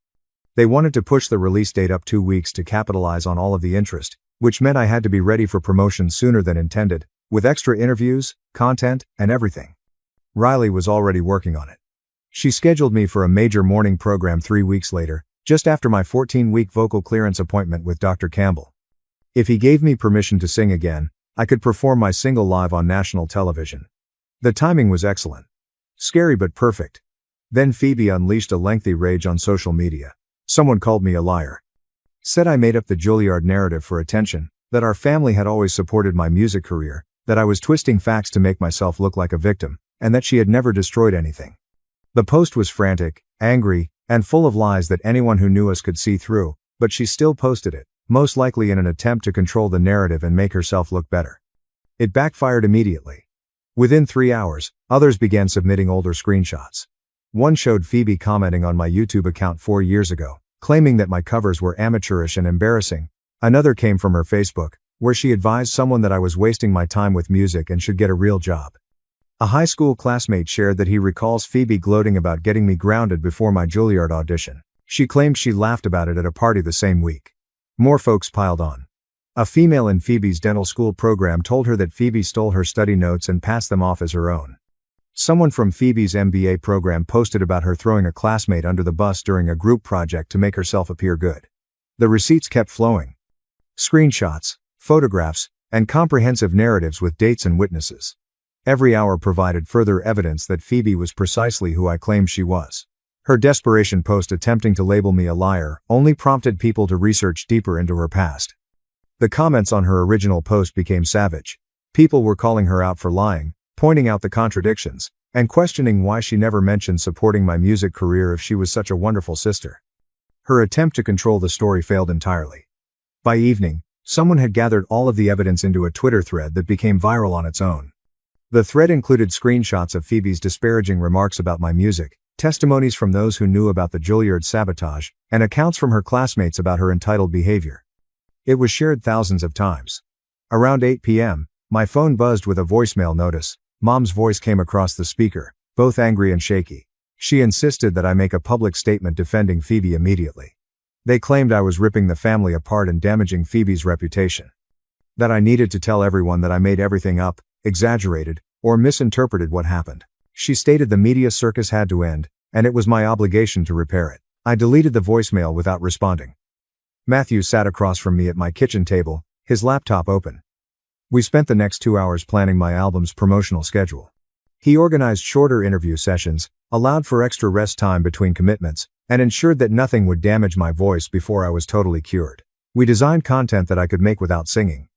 Behind-the-scenes footage, Q&A sessions, and photo shoots for the album artwork. Brooks recognized my limitations and worked around them rather than forcing me to accomplish more than I could bear. 4 days later, I met Finn at his studio for our first session.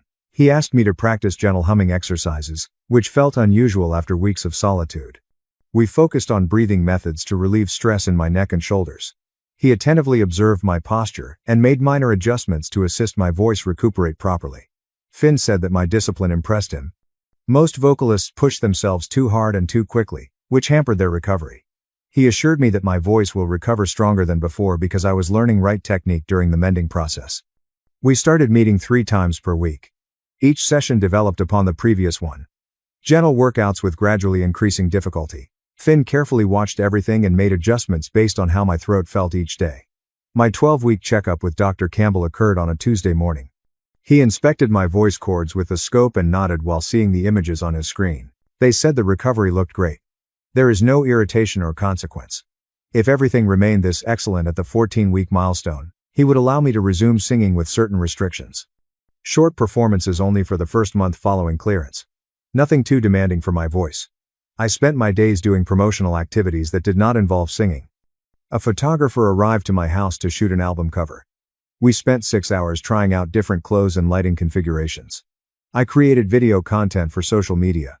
I discussed my creative process and the tales behind each song. Conducted written interviews for music websites and publications.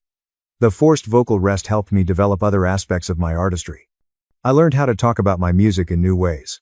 My phone rang as I was editing images for Instagram. Dad's number appeared on the screen. I responded, and he sounded exhausted. He told me that he confronted Mom about everything, including the Juilliard event and how she treated me throughout the years compared to Phoebe. They said it didn't go well, and they could barely speak now. But he eventually said what needed to be said, despite the fact that it sparked a massive argument. I thanked him for advocating for me. I then told him the truth. That one talk didn't reverse years of him allowing Mom and Phoebe to harm me while remaining silent. That admiration was not synonymous with forgiveness. He replied he understood. I asked if we could have regular coffee sessions to gradually restore our friendship, focusing on solving things rather than just apologizing. I agreed to try. The 14-week checkup arrived on Thursday morning.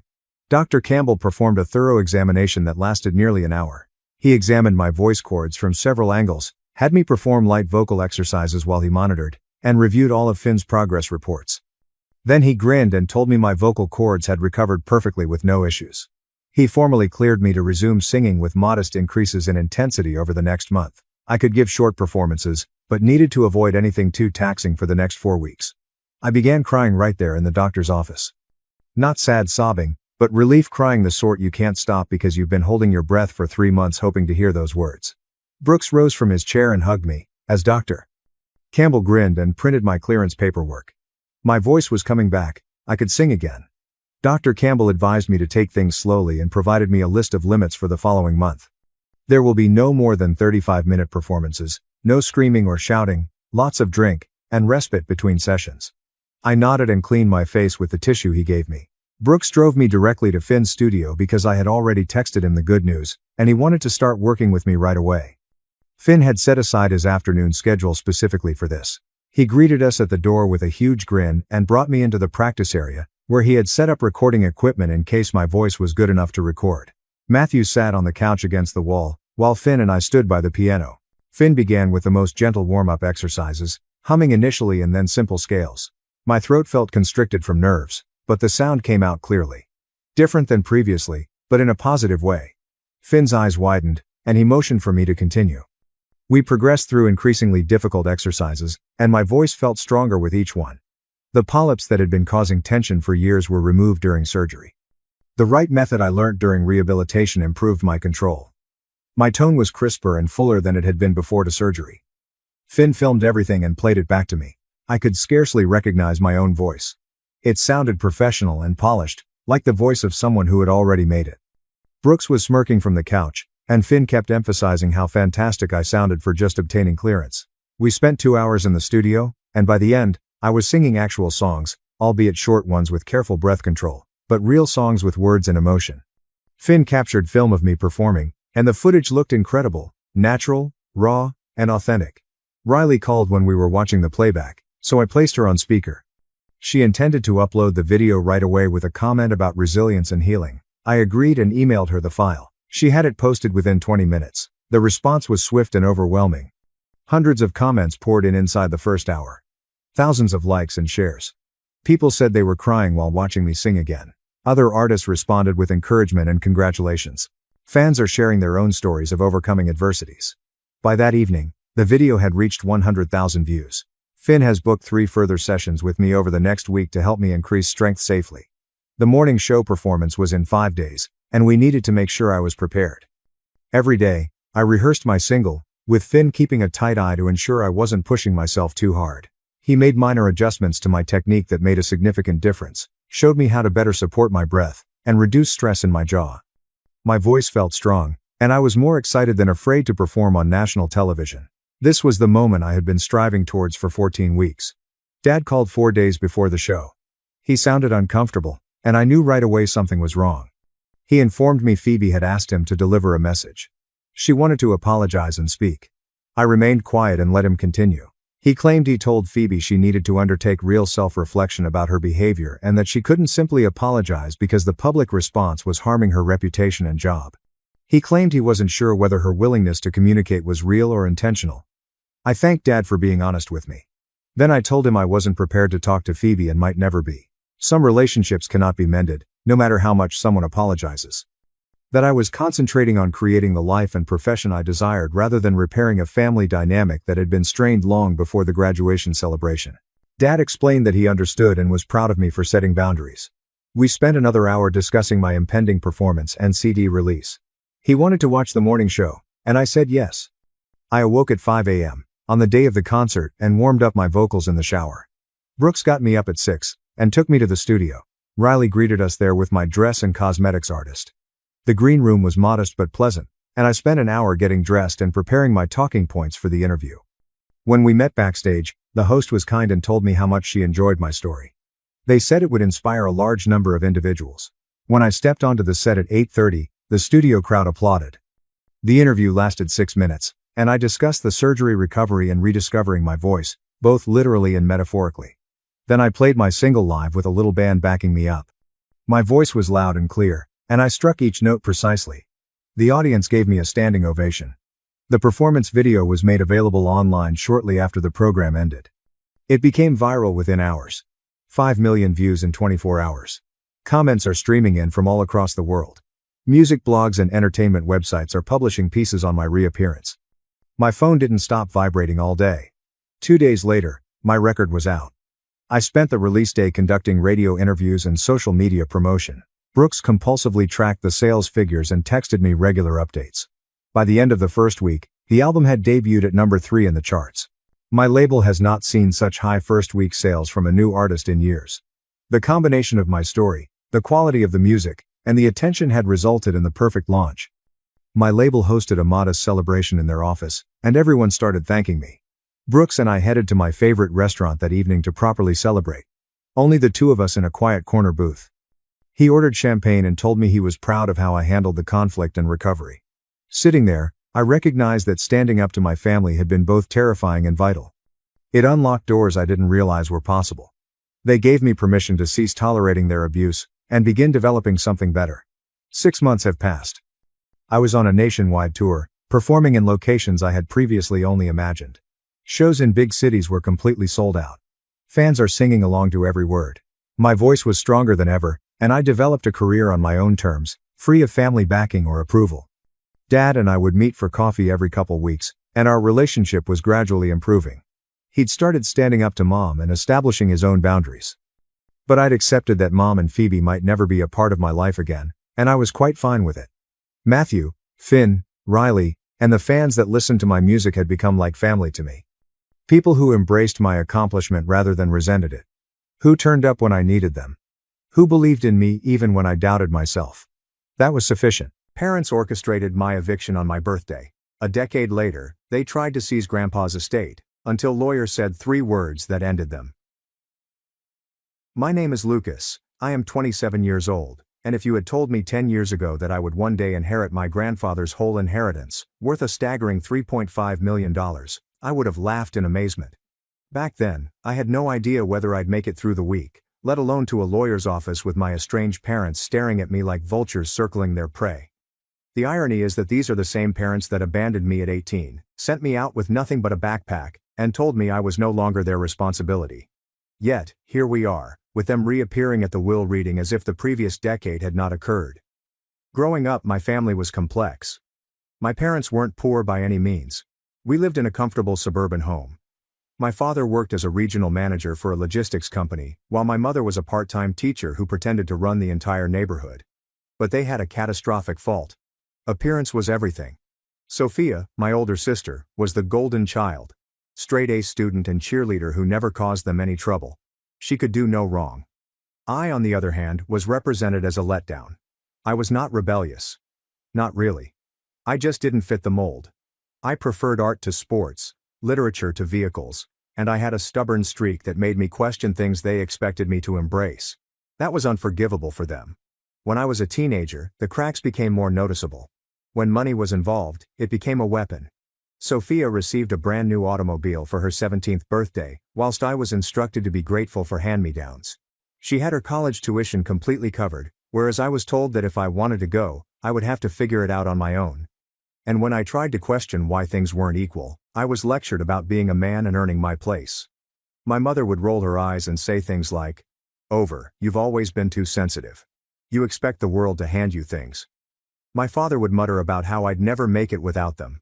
I'll never forget one evening at dinner when my father leaned across the table, looked me dead in the eye, and said, "If you're still under our roof by 18, you're a failure." I laughed, because what else could I do? But internally, I was crushed. When my 18th birthday arrived, they didn't just kick me out. They orchestrated it as a play. They sat me down, informed me they were cutting me off financially, and said, "It's time for you to learn the value of hard work." They provided me with no money, assistance, or even a safety net. I walked out of that house with a backpack, 2 changes of clothes and a part-time job that barely covered groceries. That night, I slept in the back seat of my automobile. Meanwhile, Sophia was sharing Instagram images from her sorority home, smiling while holding a sparkling new MacBook and a credit card from her father. The only person who did not desert me was my granddad. He was my father's father, and he had always been distinct from the rest of them. My parents saw weakness, but he saw possibility. When others teased me for being silent, he responded, that's because you think before you speak." He didn't care if I wasn't the athlete or golden child. He saw me for who I am. He'd invite me over on weekends, feed me, and let me sleep on his couch when things went tough. I never told him the whole scope of what my parents had done. But he was not foolish. He noticed the strain. He noticed how I flinched when my father's name came up.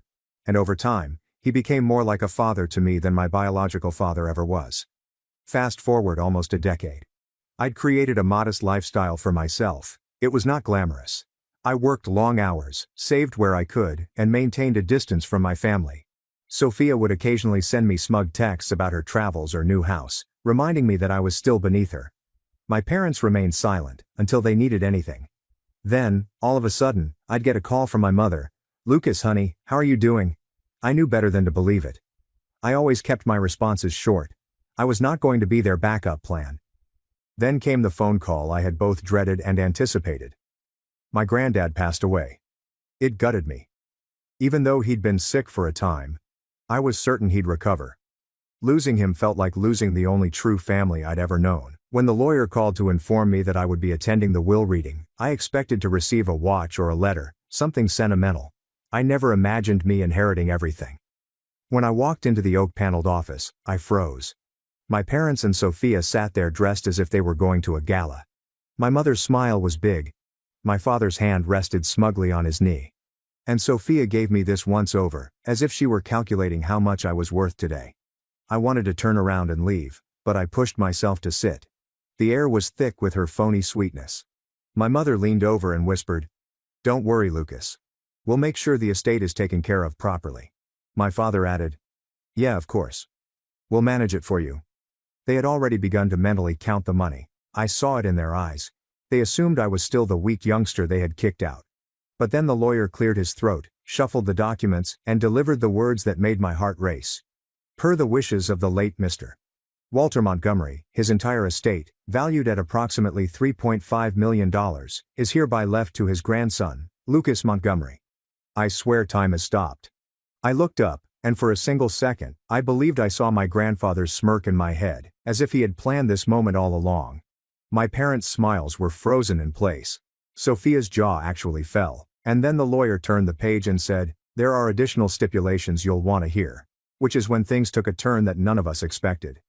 My mother was the first to recover from the shock, but her voice was too high and pleasant, as if she was attempting to hide her worry. "Well, of course that makes sense," she responded, cheerfully clapping her hands. "Lucas was always so close to Dad. But naturally Lucas will need our guidance. He's inexperienced with finances. We'll step in, won't we, dear?" She glanced to my father, who nodded as if the whole thing was already determined. My father sat back in his chair, steepling his fingers. "Yes, Walter meant well, I'm sure. But Lucas is not equipped to handle an estate of this size. $3.5 million is a lot for someone with no background. It could ruin him. It's only logical we manage the funds on his behalf." What he said gave my stomach a tighten up. They did not recognize me as a person, they saw me as a barrier between them and a fortune. Sophia smirked, tucking her hair behind her ear as if she could already see herself shopping with the money. "Honestly, Lucas, don't take it the wrong way, but you've never been, well, responsible. Remember when you maxed out that tiny credit card freshman year?" She giggled under her breath as if that one mistake defined me forever. "And Dad's right. A sudden windfall could really mess you up. Let us help." The lawyer cleared his throat again, cutting through their little performance. "If I may, Mr. Montgomery specified very clearly that the estate belongs to Lucas alone, no trustees, no oversight, full control." His eyes flickered toward me quickly, as if to suggest, "Your grandfather knew what they'd try to do." This did not deter my parents. My mother placed a hand on my arm, her claws pushing slightly into my sleeve. "Lucas, sweetheart. You know we only want what's best for you. We can guide you through this, make sure you don't make mistakes. Think of it like a family effort. Grandpa would want us all to benefit." The word benefit weighed on the audience. Benefit for them, not me. I remained silent, attempting to keep my face neutral. But inside, I was seething. All those years of being told I wasn't good enough, of being passed over for Sophia, of sleeping in my car while they laughed at vacation photos, and now they felt they could sweep in and take control of the one thing my grandfather had left me. It wasn't even about money at that point. It was about their hubris, the belief that I couldn't manage my own life without their help. Sophia crossed her legs and leaned forward, her voice quiet yet condescending. "Look, Lucas, you've done fine for yourself, I guess. But this is different. You don't want to end up like those lottery winners who go broke in a year, right? I mean, think about it. You're not even a homeowner. You still rent, don't you? You don't have experience investing. What if you blow it all?" She blushed. "It just makes sense that Dad handles it. He's been managing money his whole career." What she didn't say but I heard was that she assumed I'd always be the failure, the one who lagged behind, the one they could control. This time the lawyer didn't look up from his papers. "Again, Mr. Montgomery's instructions are explicit. No one but Lucas is to control or manage the estate." My father's jaw tensed as he attempted a grin. "Of course we're just concerned, that's all. You understand, son?" He spoke son as if it were a term of endearment, but it sounded empty. This was the same man who had warned me I'd never make it without him, and who had watched me pack my belongings on my 18th birthday without contributing me $20 in groceries. Now he wanted me to hand up millions in thanks. My mother uttered a small laugh, tilting her head. "Lucas, we always wanted the best for you. Maybe we were tough on you, but look how strong you've become. That was our way of preparing you. Don't hold grudges. Let's move forward as a family." I nearly choked from the hypocrisy. They prepared me by putting me out and allowing me to struggle while showering Sophia with everything. My grandfather had prepared me, not them. He taught me resilience, patience, and the importance of quiet strength. Nonetheless, I said nothing. I wanted to hear every last manipulative word. Allow them to dig their own holes. The lawyer proceeded to read through the requirements, but I scarcely recognized what he was saying. My parents were speaking to each other and planning. Sophia tapped on her phone under the table, likely texting her boyfriend about how wealthy she was about to become. I sat motionless, yet inside I felt something shift. After years of being discarded and nights spent wondering if I was worth anything, I suddenly had authority, which they despised. When the lawyer finished, my mother stood swiftly and smoothed her skirt. "Well, thank you, Mr. Caldwell. Lucas, we'll discuss the details at home. You'll come over tonight, won't you?" She said it as if it was all planned, as if I'd fall back into their circle. My father said, "Yes, we'll get started on a plan. Investments, property management, taxes. Don't worry, we'll take care of everything." Sophia leaned in close as we walked out, with that same smug little smirk. "You're lucky, Lucas. If it weren't for us, you'd drown in all this. Don't forget who actually knows what they're doing." I tightened my teeth and held my fists at my sides. Lucky? No, I was not lucky. I was chosen. My grandfather saw through them all and chose to put everything in my hands. They were no longer in charge, no matter how much they tried to appear otherwise. But I didn't say anything. Not yet. I felt deep down that this was only the beginning. I left the law office that afternoon, my head whirling, clutching a copy of my grandfather's will like a lifeline.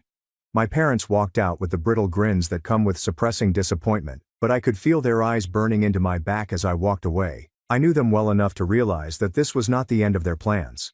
It was merely the beginning. And I was not wrong. That evening, around 9 p.m., I had a knock on my apartment door. When I opened it, Sophia stood there, as if she'd just come off a runway, scent filling the air. She gave me the same sneer and slipped away without asking. "Cute place," she murmured, raising her eyebrows as she looked about the little living area. "But let's be honest, Lucas. This won't do anymore. You'll need something bigger, and you know who can help with that." Me. I closed the door gently, already fatigued. "What do you want, Sophia?" She dropped down on my couch and crossed one leg over the other. "Simple. I'm here to make sure you don't embarrass yourself with this inheritance. You've been living small for so long, you don't even realize what you've got. Think about it. Dad knows investments, Mom knows people, and she twirled a strand of hair around her finger. I know style. Imagine the three of us helping you. We could turn Grandpa's estate into something bigger, but only if you stop being stubborn." Her remarks stung not because they were true, but because they echoed every abuse my parents had ever hurled at me. Small, stubborn, and incompetent. She knew the script by heart. "I don't need help," I stated firmly. "Grandpa left it to me. Not you. Not them. Me." Her smile slipped somewhat, but she compensated with a laugh. "Oh, Lucas. You really think that? You think Grandpa didn't expect you to lean on the family? You wouldn't even have met with that lawyer if Mom hadn't told you the time." That's when I understood she wasn't there to help. She came here to check whether I could bend.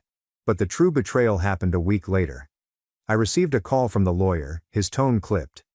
"Lucas, I need to ask, did you authorize any changes to the estate account?" My stomach sank. "No." "What?" "There have been attempts to access the funds. Someone presented themselves at the bank as your representative. Luckily the bank flagged it because of the stipulations in the will, but they were very insistent, claiming you had verbally authorized it." I immediately recognized who it was. My parents. That night, I drove by their house. It looked just like I recalled. 2 automobiles in the driveway, the porch light blazing warmly, the epitome of suburban contentment.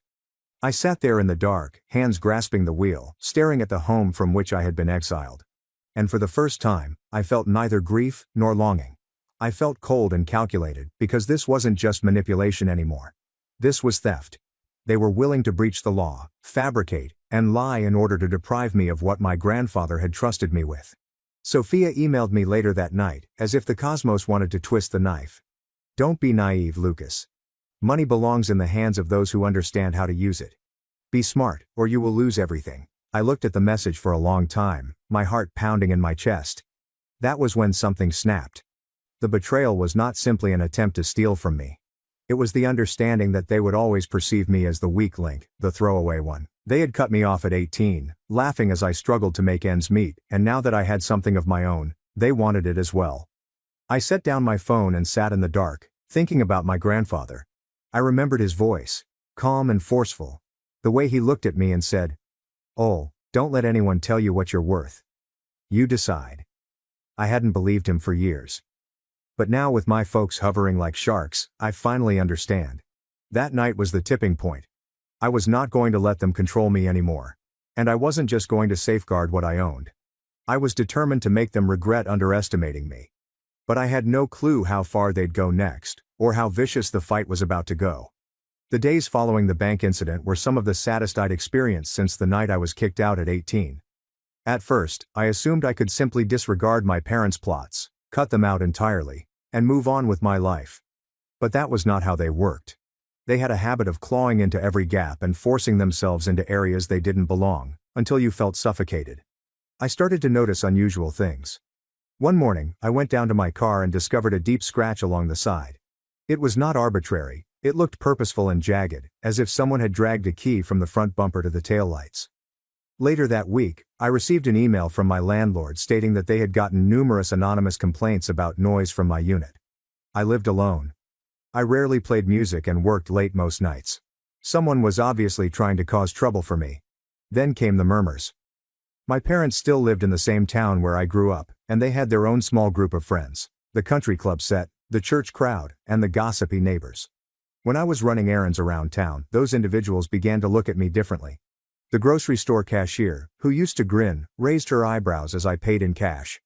The woman at the gas station whispered, "Must be nice living off an old man's money." I knew where it had come from. My parents had begun to portray me as the greedy, undeserving grandson who swooped in and seized the family estate.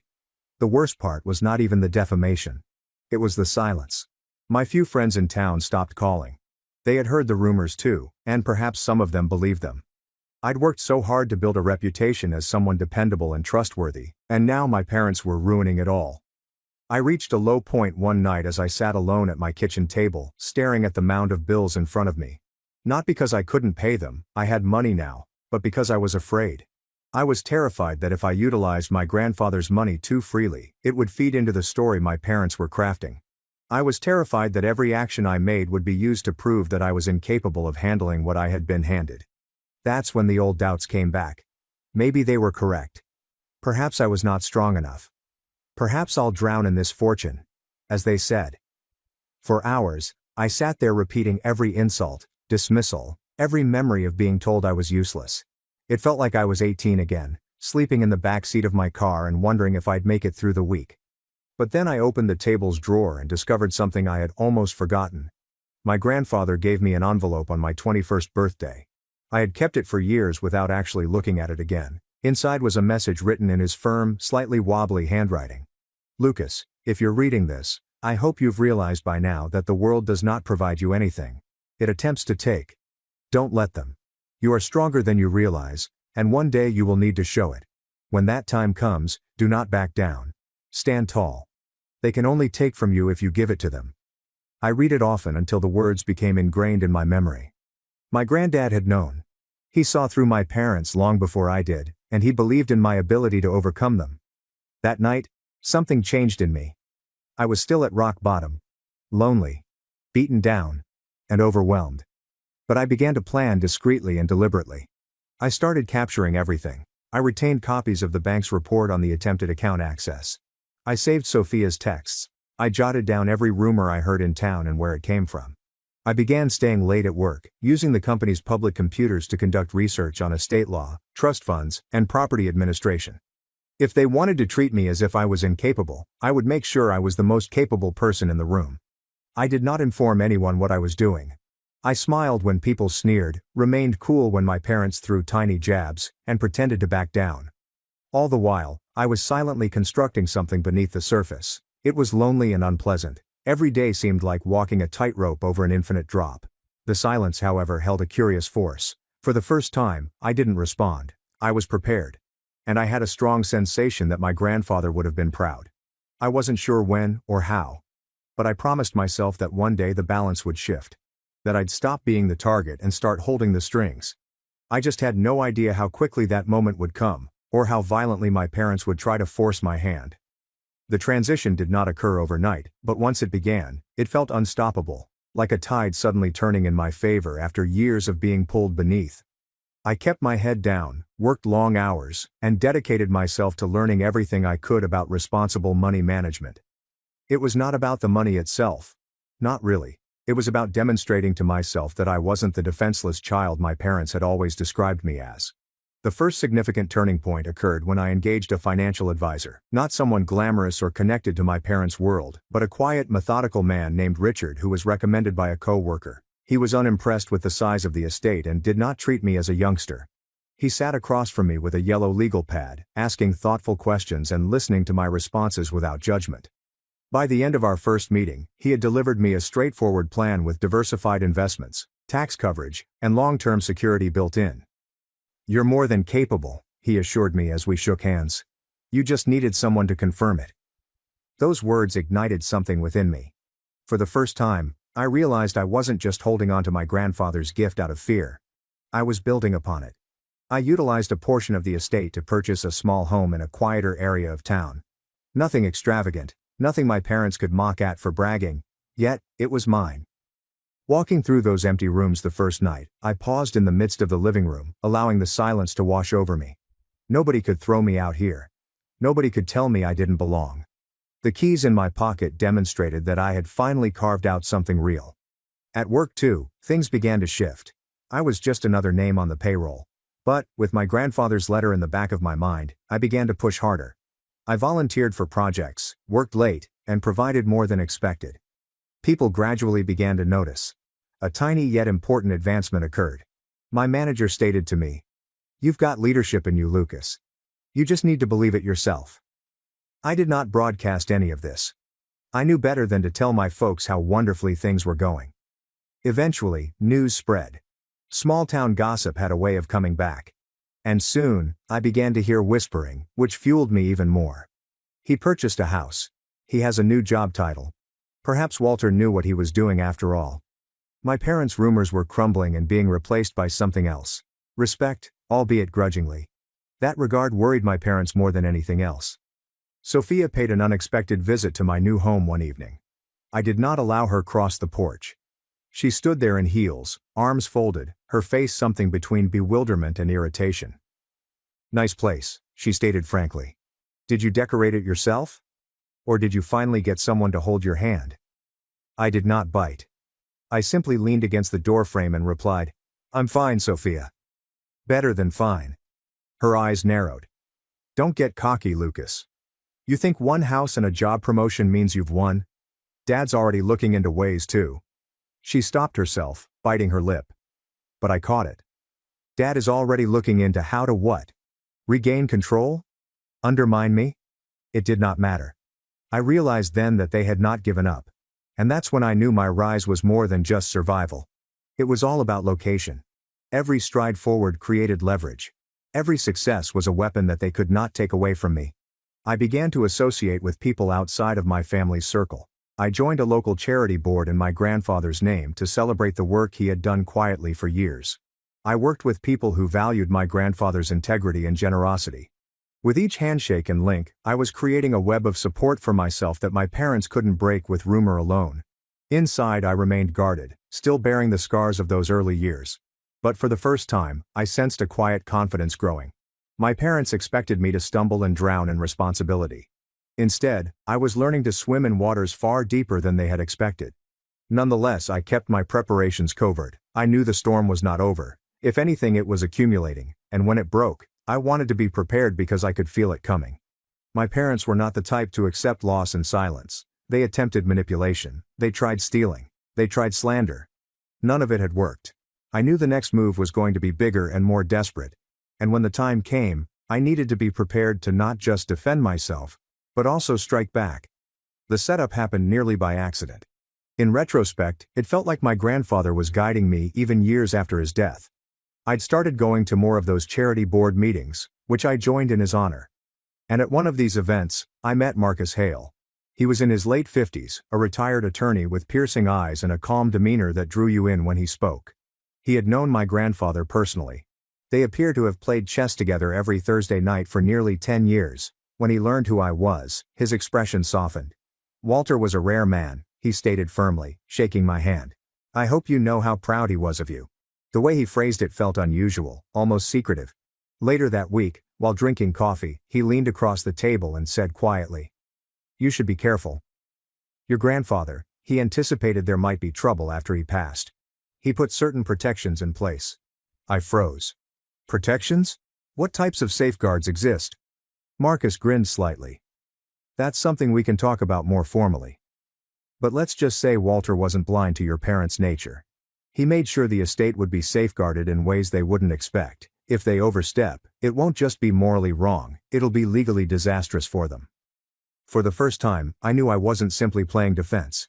I had ammo. Marcus spent the following 2 weeks assisting me in determining exactly what my grandfather had done. The estate was more than just a large sum of money. It was well planned. There were deeds, interests in a modest portfolio of properties, and even a trust set up particularly for altruistic undertakings in my name. More crucially, there were clauses, ironclad stipulations that directly disinherited my parents if they tried to intervene or identify themselves as representatives. My grandfather had written everything down, signed and notarized, as if he knew they'd try to take what wasn't theirs. Marcus spelled it all out piece by piece. And I felt something change inside me. All those years I thought I was alone, powerless, and struggling to survive. It turns out that my grandfather had planned for this very occasion. He had seen the storm coming, and he had given me not just the wherewithal to weather it, but also the power to fight back. My parents' confidence strengthened over time. I began receiving letters in the mail, formal-looking envelopes with their names neatly written on the bottom.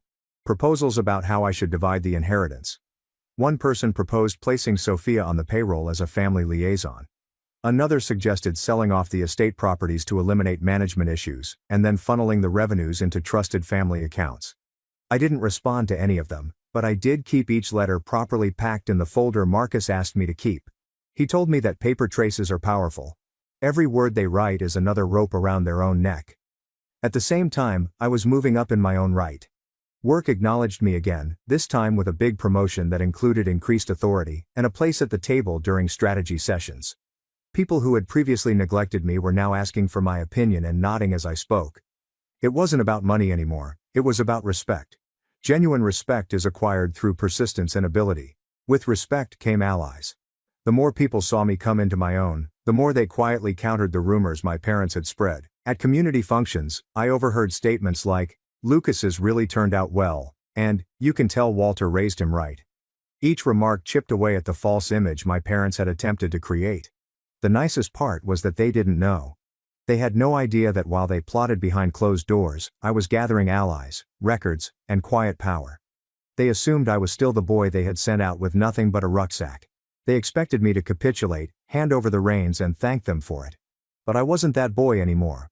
I was a man with power. They were unprepared for the power that was approaching. Then came the moment that brought everything together. Marcus handed me a little, worn-edged, leather-bound notebook one evening. "Your grandfather asked me to hold on to this until I felt you were ready," he told me.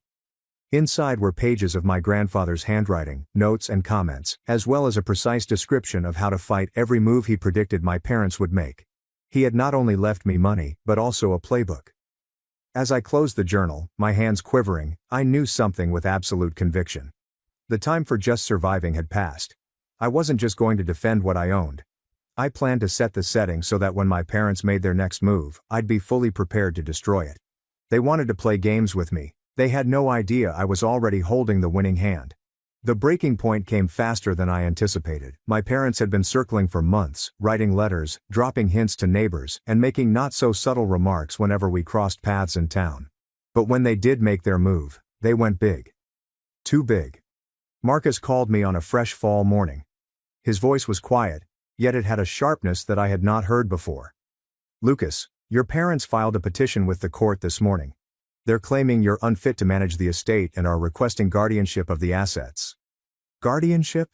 They were literally attempting to deem me incapable at 27 years old. After everything I'd accomplished for myself, I nearly laughed when he told me. The absurdity of it is almost astounding. But then it hit me. This wasn't simply another attempt to manipulate me behind closed doors. This was public. This was them dragging my name through the mud and attempting to portray me as inadequate in front of the entire community. And it was their error. Marcus and I had been preparing for months, silently gathering every scrap of proof of their interference, the attempted bank access, the manipulative letters, the stories they'd circulated. The will requirements my grandfather had meticulously crafted. Piece by piece, we had constructed an airtight casing that virtually sparkled. The court date came on a gray Tuesday morning. I came into that courtroom wearing a basic suit, with no entourage or theatrics. My parents were already sitting, flanking Sophia like devoted warriors. They looked arrogant and cocky, as if the outcome was already decided. My mother even mustered the courage to grin at me, her look syrupy sweet, as if she was forgiving me for causing this show. But as the judge called us to order and my parents' attorney began his opening statement, the fractures appeared right away. He described me as irresponsible, emotionally unstable, and prone to financial recklessness. He mentioned my lack of experience and modest upbringing. Sophia nodded dramatically at each time, playing her part perfectly. And then it was our turn. Marcus rose gently, commanding attention without raising his voice. Your Honor, what we have here is not a question of competence, but of greed. He started laying out the documents one by one. The fraudulent effort at the bank. The letters proposing that I relinquish authority. The SMS messages were filled with disdain. The will had provisions that plainly disinherited my parents if they sought to meddle. The courtroom became quieter with each piece of evidence. My parents shuffled uncomfortably, their smugness fading. Sophia's jaw hardened as her arms folded across her chest. Then came the final blow. Marcus raised the leather-bound notebook my grandfather had left me behind. Mr. Montgomery anticipated this very situation. In his own handwriting, he described his concerns about his son and daughter-in-law's history of manipulation. He wrote, and I quote, "If they attempt to take what is not theirs, it will be proof enough of why I chose Lucas." The words echoed around the courtroom, like a gavel strike. My mother's face paled, my father's fists tightened, and Sophia's gaze shifted to the floor. When the judge finally spoke, her tone was firm and definitive. The petition is denied. The estate will remain solely in Lucas Montgomery's control. Furthermore, this court cautions the petitioners against any further attempts to undermine the explicit wishes of the deceased. This matter is closed. It was over in less than an hour, but the consequences were immediate. My parents' attempt to gain power not only failed, but also exposed them for what they were. Deceptive, selfish, and desperate. As we exited the courthouse, my mother tried one more time. She reached out, her voice wavering with artificial warmth. "Lucas, sweetheart, we only did this for you. You don't understand how much pressure this is. Let us dash. I paused and gazed at her, calmer than I had been in my entire life. "No," I answered simply. "You did it for yourselves. Grandpa knew it. And now everyone else does too." Her hand froze in the air and dropped to her side.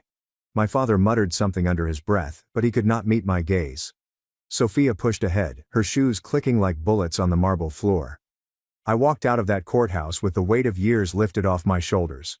Not only had I defended my grandfather's trust, but I had done so with a level of calm that they had not expected from me. They had consistently underestimated me, and their arrogance had finally caught up with them. But this was just the start of their reckoning. Because, while the courtroom had resolved the legal struggle, the true fallout, the social, personal, and irreversible, was still lurking just around the corner. The weeks following the court hearing were like watching dominoes fall one after another in slow motion. My parents had strolled into that courtroom expecting to win, believing they could bend the world in the same way they had bent me as a child. However, the judge's decision went beyond simply denying their petition. It had shattered the illusion they'd crafted over decades. When the mask came off, the entire community saw them in a new light. It started little. My mother's group of acquaintances at the country club, whom she had spent years talking with, began to drift apart. When she strolled into the room, talk came to a halt, unlike before when she had been the focal point. One woman even said quietly to me, "We had no idea how badly they treated you, Lucas." "I'm sorry." My mother attempted to maintain appearances, but the chilly smiles and hushed whispers informed me her image was deteriorating. My father fared no better. His company had learned about the hearing. Small communities have a way of spreading stories to every corner. His financial expertise suddenly became less valuable. Clients were tired, meetings were canceled, and rumors spread that he had been asked to retire early. The humiliation was painful for a man whose entire identity was based on his career. Sophia's fall was the sharpest of all. She had built her social reputation on being the golden child, the one who could do no wrong, and taunted me while receiving gifts. However, following the hearing, people viewed her differently. At gatherings, she was no longer the focus of attention. Instead, she was the girl who tried and failed to steal from her brother. Her lover dumped her shortly after, and I learned through the grapevine that she had moved back in with my parents. The three of them were once again living under the same roof, feeding off each other's bitterness like slow poison. Meanwhile, my own life extended in ways I had not anticipated. The estate was more than just money. It represented possibility. I invested in myself through undertakings that my grandfather would have been proud of. The nonprofit board grew in size, and I found myself taking on leadership responsibilities where my opinion was valued. For the first time in my life, I was not an outsider. I was not the disappointment. People respected me. But the most powerful moment occurred one evening as I drove by my parents' home. The same house from which I had been evicted at the age of 18 with just a backpack. The porch light was on, but the yard was overgrown, and the shutters needed painting. The house appeared tired and worn down, almost like the people inside it. I parked across the street for a time and watched. Memories poured over me, the night of my banishment, the years of derision, and the repeated comparisons with Sophia. For so long this site represented my failure and disgrace. But now, as I looked at it, all I felt was clarity. They had not ruined me. They'd forged me. Every insult, dismissal, every bitter comment had strengthened the resolve I now possessed. And then I realized my revenge was complete. Not because I embarrassed them in court. Not because they had lost their position. But I no longer required their approval. Their power over me was completely gone. I rolled down my window, letting in the cool night air, and said to myself things I'd never dared say before. Grandpa was right. I decide what I'm worth. With that, I shifted into gear and drove away, leaving the house and everything it meant behind me. They attempted to cut me out of their life. Finally, I cut them out of mine. Sister said I was selfish for leaving. Years later, she's overwhelmed and begs me to return, after realizing I raised her kids better than she could. My name is Kevin, and if someone had told me 10 years ago that I'd be living across the country from my family, entirely estranged from them, I would have laughed. Not because it appeared impossible, but because I couldn't picture a life in which I wasn't continuously required, available, and responsible for everyone else's children. I was the middle child in a family of 5 children. Rachel was 3 years older and living her life carefree. The twins, Liam and Lily, were 8 years old, and Noah, their baby brother, was just 5. My parents worked difficult professions, mom as a nurse working 12-hour shifts, and dad as a supervisor with variable hours. Looking back, I can see how things started. It wasn't malicious, just convenient. Rachel had a mall job, boyfriend, and social life. I was quiet, responsible, and seemed to have nothing else to do than babysit when needed. Kevin, can you keep an eye on the kids while I run to the store? Turned into, Kevin, I'll be back in a few hours. Which ultimately evolved into, Kevin, you're in charge until we get home. There was no conversation, no question about whether I had plans, only assumption. I understood how deep I was in this hole around junior year. I was in the library working on a college application essay when my phone rang. Kevin, honey, I need you to pick up the twins. Mrs. Henderson called in sick, so there's no after-school care today. I glanced at my half-finished essay. But Mom, I'm working on college stuff. Can't Rachel? Rachel has work. You know that. The twins are waiting. I packed and drove to primary school.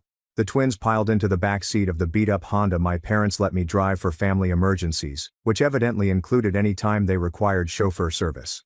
That became a pattern. School, then promptly pick up children, assist with homework, prepare snacks, break up conflicts, manage baths, and read bedtime stories. By the time my folks arrived home around 8 or 9, I was exhausted. Thanks, sweetie, Mom would reply before heading upstairs. Dad would brush my hair and say, "You're such a lifesaver. I don't know what we'd do without you, kiddo." No remuneration, no recognition that I had just finished a 6-hour nanny shift. There was no awareness that I could have had plans, assignments, or a life of my own. Meanwhile, Rachel saved money for college through retail, went to parties, met guys, and had the typical adolescent experience that I was supposedly too responsible to have. When I mentioned it, Mom just sighed. Rachel's different, Kevin. She's not as mature as you are. We know we can count on you. Translation. Rachel can be young and careless, but you are the dependable one, thus you can be a grown-up at the age of 17. When Rachel departed for college, there was no conversation about dispersing responsibilities. Instead, it was assumed that I would fill the void. The senior year became a whirl of squandered opportunities. Noah got the sick, and mom was working doubles, so he couldn't join clubs, do SAT prep, or attend homecoming. There will be other dances, she announced. Family comes first. I returned my dress clothes and went grocery shopping instead. My guidance counselor began drawing me away. Your grades are good, but colleges want well-rounded applicants. I wanted to say that I was well-rounded. I could change diapers, help with calculus, referee conflicts, and cook for 5 people in one afternoon. However, professional unpaid nanny was probably not what admissions committees wanted. Noah knocked on my door one night when I was filling out applications for local schools. He was holding his one-eyed pet elephant. Kevin, I can't sleep. Can you read me a story? I looked at the application and then at his optimistic expression. Sure, buddy. As I tucked him up and read Dr.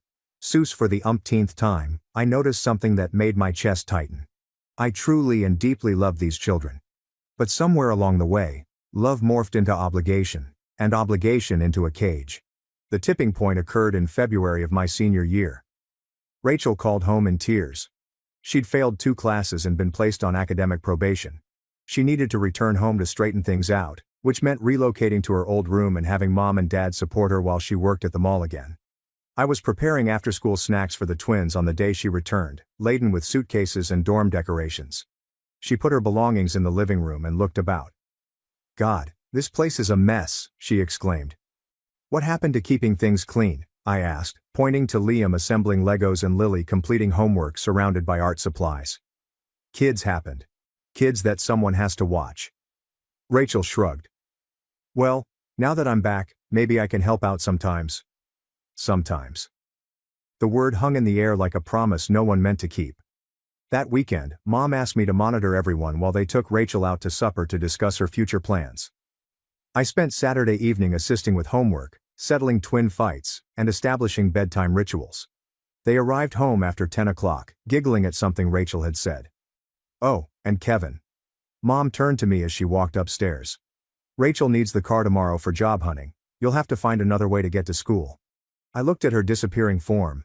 Rachel had only been home for a week, and she was already taking over the car I'd used for 2 years of kid transportation. However, it appears that her job search took precedence over my transportation to school. That night, I was unable to sleep. I opened my laptop and searched for full scholarships out of state. Most deadlines had passed, but one piqued my interest. The Morrison Foundation Scholarship for Youngsters Who Exhibit Outstanding Perseverance. Deadline, March 15th. It was February 28th. The essay prompt is, describe a struggle you overcame and how it prepared you for college achievement. I gazed at the blank document before starting to type. For the past 3 years, I've been the primary caregiver for my 3 younger siblings while keeping a 3.8 GPA. I wrote for 3 hours about missed opportunities and late-night homework sessions, budget-friendly meals and calming nightmares, love and contempt, and the difficult line between being wanted and being taken for granted. The Morrison Foundation provided full tuition, lodging, and board at 12 member universities. I applied to all 12, including ones across the nation that I had never truly considered. Then I waited. March and April were spent in standardized babysitting routines. Rachel assisted with children precisely twice. College rejections piled up. My local state institution accepted me with partial scholarships. Nothing that would allow me to genuinely depart.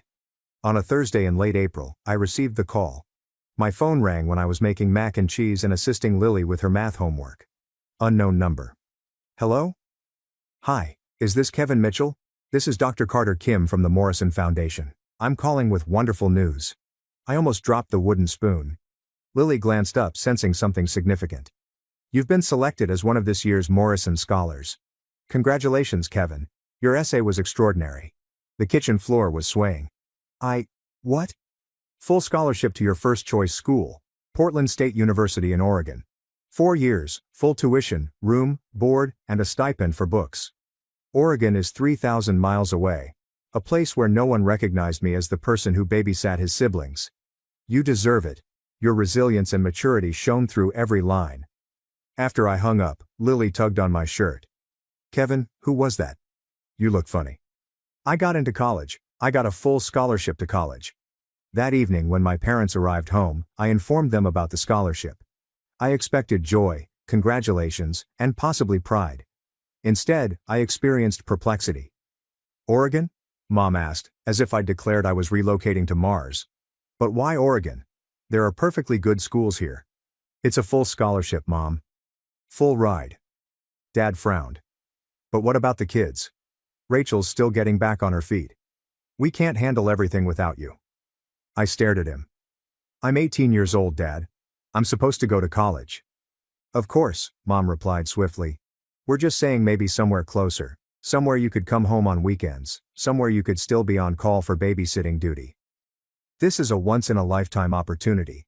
The Morrison Foundation only gives out 20 scholarships nationwide each year. Rachel, looking through her phone, looked up. I think it's kind of selfish, honestly. The word landed like a smack. Selfish. You know Mom and Dad need help with the kids. You know I'm trying to get my life together. This feels like you're abandoning everyone because you got some fancy scholarship. Something broke inside my chest. Abandoning. I had spent 3 years raising children who were not mine. I had missed school dances, SAT prep, and other typical adolescent activities because I was here caring for everyone else's children. How is finally doing something for myself abandoning anyone? We never forced you, Mom responded, her tone becoming more lecture-like. You're part of this family, and family members help each other. Help each other. When was the last time someone assisted me? We nourished you, clothed you, placed a roof over your head, your dad remarked. Everything you did was for Rachel and Liam and Lily and Noah. You were just the unpaid help. The room fell silent, except for Noah, who was playing with toys, oblivious to the stress. Finally Mom spoke, her voice frigid. If that's how you feel, Kevin, maybe you should go to Oregon. But don't expect us to pretend we're happy about you abandoning your family. Fine, I replied gently. I'll go to Oregon. And since I'm abandoning everyone anyway, I guess you'll figure out childcare on your own. I went upstairs and closed the door. For the first time in years, I did not ask whether anyone needed assistance with homework or goodnight reading. The following few weeks were arctic. Mom spoke to me in short, icy sentences when absolutely necessary. Dad attempted to play peacemaker once or twice, proposing that I could compromise by attending a school closer to home, but when I refused, he gave up and joined the silent treatment. Rachel appeared almost pleased about the entire scenario. With me in disgrace, she suddenly seemed like the decent daughter in comparison. She even volunteered to help with the kids on a few occasions, ensuring that Mom and Dad saw her reading to Noah or assisting Lily with spelling words. See, I heard her tell Mom one evening. I told you I could help out more. Kevin always acted like he was the only one who could do anything around here. The twins, Liam and Lily, were perplexed by the tension, but wise enough to remain out of it. Noah, at the age of 5, just understood that everyone appeared upset and that Kevin was no longer reading him goodnight tales. I spent those weeks planning my escape. I learned everything I could about Portland State, Oregon, and being a college student 3,000 miles from home. I applied for a campus job and researched student groups that I might want to join. I began purchasing necessities for my dorm room with money I had saved from my part-time work at the local grocery store. 2 weeks before graduation, Mom cornered me in the kitchen. Kevin, this has gone on long enough. You're being ridiculous. I continued making my lunch without looking up. I'm being ridiculous? Yes. This whole Oregon thing is a tantrum. You're upset about some imagined slight, and you're punishing all of us for it. I put down the knife I was using to spread peanut butter and finally looked at her. Mom, in the past 3 years, how many school events of mine have you attended? She blinked. What does that have to do with anything? How many? I've been to plenty of your events. Name one. Silence. I made honor roll every semester for 3 years. I was in the National Honor Society. I gave a speech at the academic awards ceremony. I was selected for the peer tutoring program. You missed all of it because you were working, or because someone needed to watch the kids.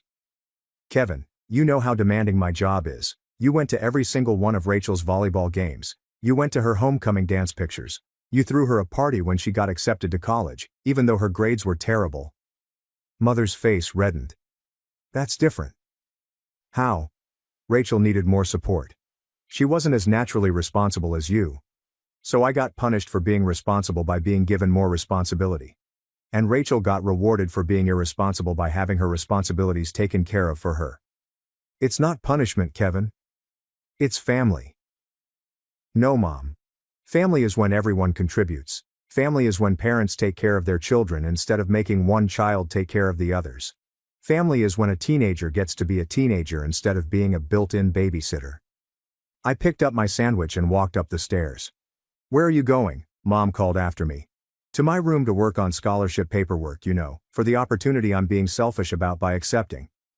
Graduation day felt awkward and anxious. My parents came because not attending would have looked awful to the other parents, but they sat stiffly during the ceremony and then left without proposing we go out to celebrate. Rachel, who was working at the mall that day, greeted us at home later. "How was graduation?" she inquired, not glancing up from her phone. "Fine," I said. "Cool." That was the extent to which my family acknowledged my high school graduation. 3 days later, Mom discovered me putting boxes in my room. "You're really doing this?" she stated. It was not a question. "Yes. We've decided that if you go to Oregon, you shouldn't expect to come back here for holidays or summers. If you want to abandon your family, then you're on your own." I glanced up from the box of books I was packing. "Are you disowning me?" "We're not disowning you. We're just making it clear that if you choose to leave, you can't expect us to welcome you back when it's convenient for you." "So, you're disowning me?" Mom's mouth constricted. "Think of it however you want, Kevin, but don't come crying to us when you realize how hard it is to make it on your own." The morning I went for Portland, just Noah came downstairs to say goodbye. He was still wearing his pajamas and clutching his toy elephant. "Are you coming back?" he inquired, his 5-year-old expression serious. I kneeled down to his level. "I don't know, buddy, but I'll miss you." He hugged me tightly, and for a moment, I considered changing my decision. Almost. But then I remembered that, as much as I adore Noah's hugs, they were not worth jeopardizing my entire future. "Take care of yourself, okay? Be good for Mom and Dad." He nodded earnestly, as if I had given him an important duty. I packed my car with everything important to me and drove away from the house where I'd spent the last 18 years caring for everyone. In the rearview mirror, I saw Noah standing in the doorway, waving in his dinosaur pajamas. Portland exceeded all of my expectations. My dorm room was small, but it was mine. My roommate Matt came from California and had no knowledge of my family or my reputation as the responsible one. To him, I was just Kevin, a freshman psychology major who was interested in child development. The irony was not lost on me. For the first time in years, I had full control over my schedule. Classes, study time, meals when I wanted to eat them, and sleep when I was genuinely weary, not when the last child had gone to bed. I joined the psychology club and started tutoring at a local elementary school. I made friends who knew me for being funny, smart, and shockingly good at beer pong, rather than the man who had to leave early to babysit. I contacted home twice during my first semester. Both times, whoever responded was nice but distant. Yes, everyone was okay. Yes, they'd made plans for the children. There was no genuine news to report. I stopped calling. The Morrison Foundation grant included a mentorship program, and I was assigned to Dr. Elaine Carter, a psychology professor with expertise in family dynamics and child development. During our monthly coffee meetings, Mary assisted me in processing not only my academic ambitions but also the complex emotions I felt concerning my family. "It's normal to feel guilty," she explained during one of our meetings. "You were parentified as a child, forced to take on adult responsibilities before you were ready. When parentified children finally set boundaries, they often struggle with feelings of guilt and abandonment, even though they're the ones who were originally abandoned by their parents." "But I did abandon them," I said. "The kids needed help, and I left." The kids needed their parents to figure out appropriate childcare, not to continue relying on their older son to sacrifice his future. You modeled something important for them, that it's okay to prioritize your own well-being, and that adults should be responsible for their own choices. It took 2 years of treatment and numerous sessions with Dr. Carter before I realized that quitting had not been selfish, it had been survival. By junior year, I was thriving. I had a 3.9 GPA, a part-time job as a research assistant, and a girlfriend named Grace who thought my childhood memories were sad and out of the ordinary. I was applying to graduate school programs in child psychology, motivated by my own experiences but now able to perceive them through a professional rather than personal lens. I had established a life in Portland. I had friends, teachers who recognized my name and potential, internship prospects, and a sense of self as an individual rather than just an extension of my family's demands. For the first time in my life, I was content. Then, one Tuesday evening in October of my junior year, my phone rang. I almost didn't respond. I didn't recognize the number, but something compelled me to take it up. "Hello, Kevin. It's Rachel." I sat down on my dorm bed. I hadn't spoken to my sister in over 2 years. "Hi," I said cautiously. "Hi. How are you?" "I'm fine. How are you?" There was a pause. "I'm well. I'm pregnant." I waited for her to proceed. "And I'm no longer with my father, and I'm living at home with mom and dad." Her voice trembled. "Kevin, I don't know how you did it. I can't handle the twins and Noah and everything, and now I'm going to have a baby, and I don't know what to do." The irony was astounding. Rachel, who had labeled me selfish for leaving, was now seeing just how much effort I'd been doing all these years. "Have you talked to mom and dad about getting help?" I asked them. "They're working even more hours now. Dad got laid off last year and had to take a job at a different plant with worse pay, so mom picked up extra shifts. They're barely home, and when they are, they're exhausted." "What about professional childcare?" Rachel laughed, but it sounded like tears. "With what money? Do you know how much daycare costs for 3 kids? Even if we could find someone to take Noah after school and watch the twins all summer, we can't afford it." I felt the old familiar tug of remorse and obligation. She was continuing talking about my siblings. Noah was 7 now, and the twins were 10. They were children, and they needed to be cared for. But then I remembered Dr. Carter, and all our discussions about limits, enabling, and the distinction between assisting and fixing. I reflected on my life in Portland, the graduate school applications on my desk, and the research project I was working on, which could lead to publication. "Rachel, I'm sorry you're struggling, but I can't come back." "I'm not asking you to come back permanently," she replied hurriedly. "Just for a while, just until I figure things out, just until the baby comes and I can get back on my feet." "And then what?" "You'll be a single mother with 4 kids to take care of instead of 3. How is that going to be easier?" "Kevin, please. I'm desperate. I was wrong before. I know I was wrong. You weren't selfish. I get it now. I'm sorry." I had been waiting for an apology for years, but it came at the worst possible time and for the wrong reasons. "Rachel, me coming back won't solve the problem. It will just enable everyone to avoid solving it themselves. Mom and dad need to figure out sustainable childcare arrangements. You need to figure out your situation with the baby. The twins and Noah need stability that doesn't depend on whether or not I'm available to provide it." "So, you're just going to let your family fall apart?" There it was. The manipulation I was expecting. Even though I lived 3,000 miles away, I was responsible for my family's troubles. "My family fell apart years ago," I answered gently. "When parents decided that one child's future was less important than their convenience. When you called me selfish for accepting an opportunity that could change my entire life. When I was disowned for refusing to sacrifice my education to be your permanent babysitter." Rachel was crying now. "Kevin, please. I know we messed up, but we need you. You need help. You don't need me specifically. There are resources, Rachel. Look into state programs for single mothers. Look into sliding scale childcare. Look into family support services. But don't call me asking to resume a role that nearly destroyed me. I don't know how to do any of that." "Then learn. The same way I learned how to take care of 3 kids when I was barely older than Liam and Lily are now. The same way I learned to fill out college applications while working essentially full-time as a nanny. The same way I learned to build a life for myself without any support from the people who were supposed to love me unconditionally." After I hung up, I sat in my dorm room for quite some time. My roommate was at his girlfriend's apartment, so I had some alone time to contemplate what had just happened. Part of me wanted to buy a plane ticket home. The part of me that had been trained since childhood to solve everyone else's issues and to put my own wants aside for the sake of the family. But a greater part of me, the one that had grown stronger over the previous 3 years, realized that returning would solve nothing and cost me everything. I called Dr. Carter instead. "Kevin," she replied, her voice filled with anxiety as I told her about Rachel's call. "How are you feeling?" "Guilty and angry and relieved.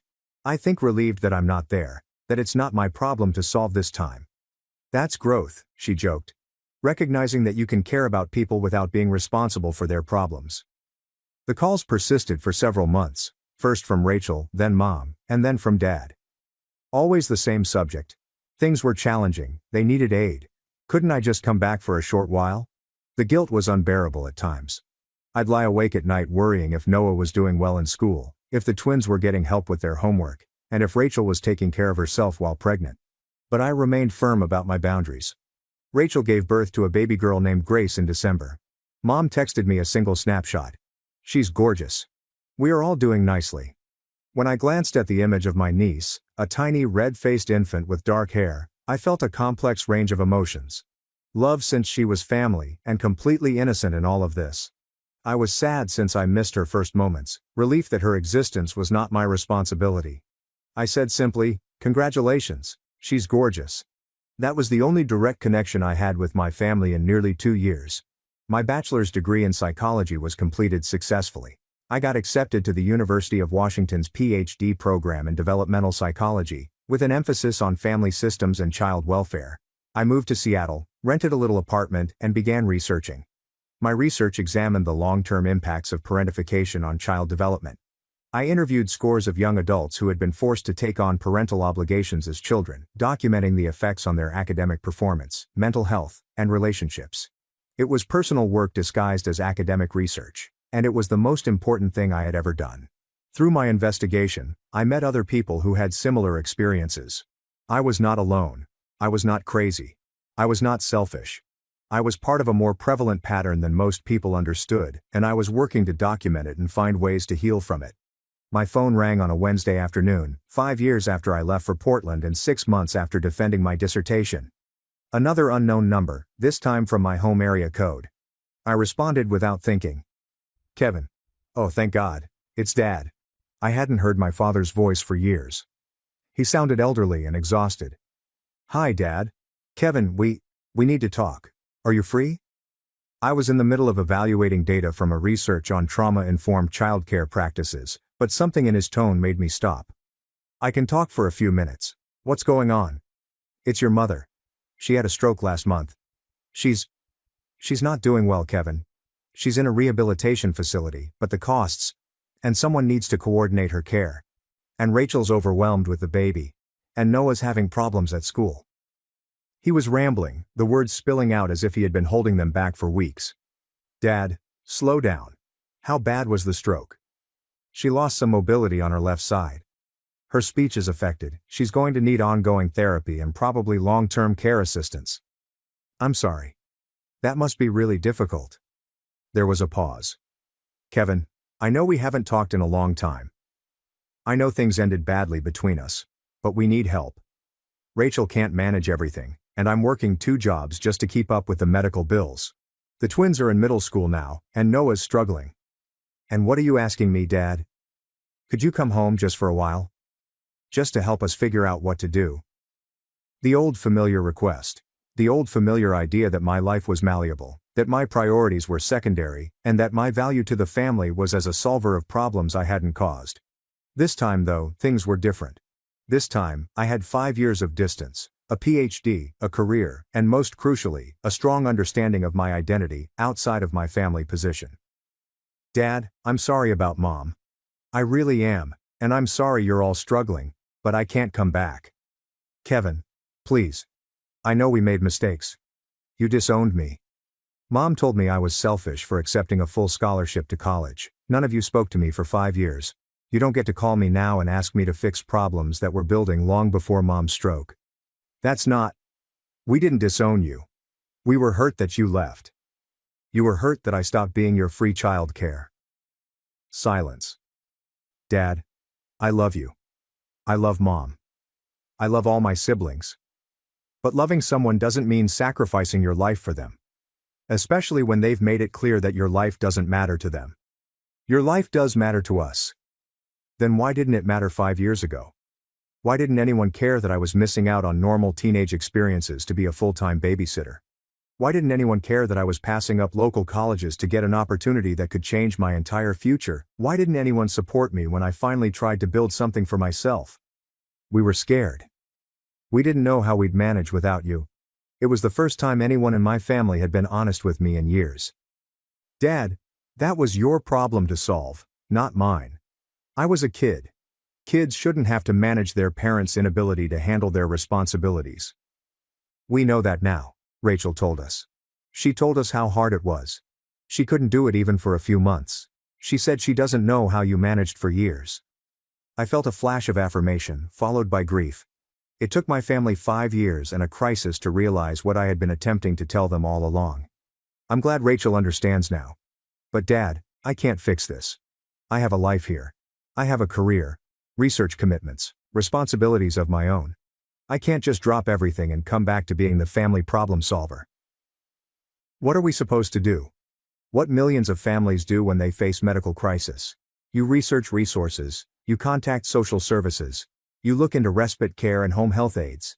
You figure out sustainable solutions that don't depend on one person sacrificing their life. We don't know how to do that. Then you learn. The same way I learned to take care of kids when I was 17.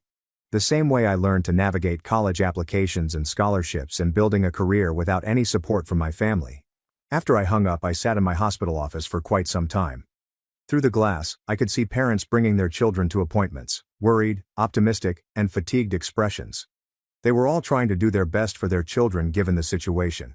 I reflected on my research, on all of the families I'd studied who had discovered ways to heal from dysfunctional patterns and establish healthier dynamics. It was conceivable, but everyone involved had to be willing to adapt, to abandon old roles and adopt new ways of communicating. My phone vibrated with a text from Rachel. Dad said you wouldn't come home. I understand why, but could we please talk? I glanced at the message for a moment before typing back. I'm willing to chat, but not about my return home. If you wish to talk about resources for mom's care or child care choices, I can help you research them. Her reaction arrived immediately. That might be helpful. I am drowning, Kevin. I never recognized how much you accomplished. Over the next 3 weeks, Rachel and I had several lengthy phone chats, not about my return, but about real solutions to the family's issues. I assisted her in researching state services for families dealing with medical crises. I discovered information about sliding-scale childcare, after-school programs, and respite care options. I even connected them with social professionals who specialize in assisting families with challenging care circumstances. My family gradually developed a sustainable system. Mom transferred from the rehabilitation facility to a smaller care facility closer to her house. Dad cut his hours at one of his jobs to help manage her care and spend more time with the younger children. Rachel got a part-time job with flexible hours and enrolled Grace in a daycare that charged sliding-scale rates. It was not simple for them, and it wasn't ideal, but it was effective. Most significantly, it did not require me to sacrifice my life. 6 months after Dad's call, Mom was able to return home with the help of a part-time assistant. Her speech had greatly improved, and while she still had movement issues, she was stable. Noah was doing better in school after receiving tutoring and more constant home support. The twins had adapted to their new routines. Rachel contacted me one Saturday evening in spring. "How's everyone doing?" I inquired. "Better," she replied. "Really better. Mom's getting stronger every week. Noah made honor roll this semester. Liam and Lily are both playing soccer now." "That's wonderful. Kevin, I owe you an apology, a real one. I waited. When you left for college, I was jealous. I was jealous that you got this amazing opportunity and I was stuck at home dealing with my failures. And I was terrified because I knew that once you were gone, I'd have to step up, and I didn't think I could do it." "Rachel, no. Let me finish. I called you selfish because it was easier than admitting that I was the selfish one. I had been letting you carry all the responsibility while I got to be the irresponsible older sister. When you left, I realized how much work you'd been doing, how much you'd been sacrificing." She paused, and I heard her trembling breath. "I tried to take over for a few months when I got pregnant, and I couldn't do it. I couldn't handle what you'd been handling since you were 15 years old. And instead of recognizing that you were amazing, I was resentful that you weren't there to keep doing it." "Thank you for saying that," I replied softly. "I'm proud of you. I know I should have said that years ago, but I'm proud of you for standing up for yourself and for building something incredible with your life. And I'm sorry it took me so long to understand." We spoke for another hour. We talked for the first time in our adult lives. She told me about her problems with single parenthood, her concerns about being a decent parent, and her gratitude for everything I taught her during our upbringing that she had never acknowledged before. I informed her about my research, my professional objectives, and my life in Seattle. As we were winding up the call, she stated, "Would it be okay if I visited sometime? I'd love to see your life there, and I'd love for Grace to know her uncle." "I'd like that," I responded, really. A few weeks later, I received a card in the mail. Noah, now 12, Wrote it in careful cursive handwriting, reminding me of when he was 5 years old and I helped him with his letters. Dear Kevin, Dad told me you helped find the programs that allowed Mom to return home. Thank you for your assistance. Even though we were harsh to you. I miss you and hope to see you soon. I still own the elephant you mended. Love. Noah.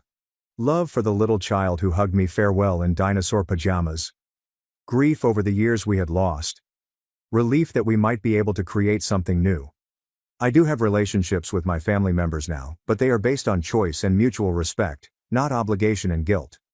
Rachel comes to see me once a year with Grace, a bright, enthusiastic 5-year-old who refers to me as Uncle Kevin and enjoys visiting the Science Museum. Noah and I text frequently, and I've been able to assist him with college applications and scholarship essays. The twins are now adolescents, busy with sports and school activities, but they keep me updated on their life. Mom and I have video calls every few weeks. Her speech has almost fully restored. And although we've never had a lengthy chat about the past, she tells me she's pleased of what I've accomplished. Dad and I share emails regarding family news and my employment. It is not the close-knit familial relationship that other people have, but it is authentic. It is based on recognizing who we all truly are, rather than who circumstance and dysfunction have forced us to be. My sister laughed while excluding me from the reunion. Days later, I mailed a letter that forced her to sell her $300,000 house in 30 days.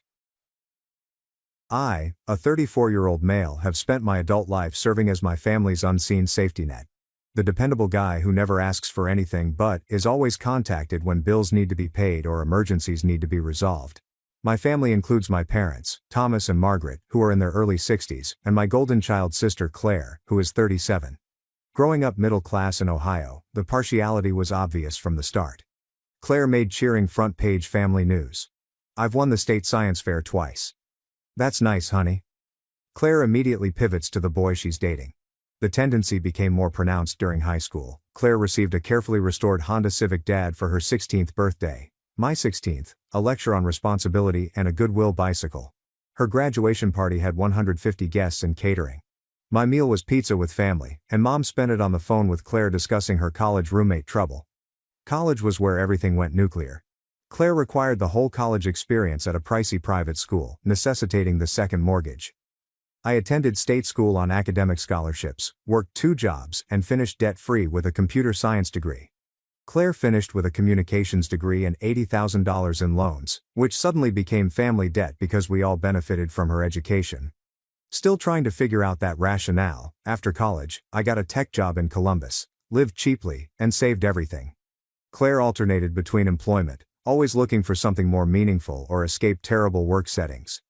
The first money request came when I was 23. $500 for car repairs so Mom could get to her new job. 11 years later, we are still waiting for that revenge. However, that $500 unlocked the floodgates. Suddenly I became the family's ATM, paying Claire's rent, credit cards and groceries, as well as my parents' water heater, car maintenance, and property taxes. Every time it was simply a short loan to get us back on our feet. The paybacks never materialized, and asking resulted in guilt trips and controversy. So I stopped asking. By 30, I was earning $200,000 per year from startup stock options and freelance consulting. My family didn't have specific figures, but they knew I was doing well. Well enough that when Claire announced her engagement to Ryan, I somehow became wedding planner and banker, venue deposit, caterer, flowers, photographer, $45,000 total that they'd pay back once settled.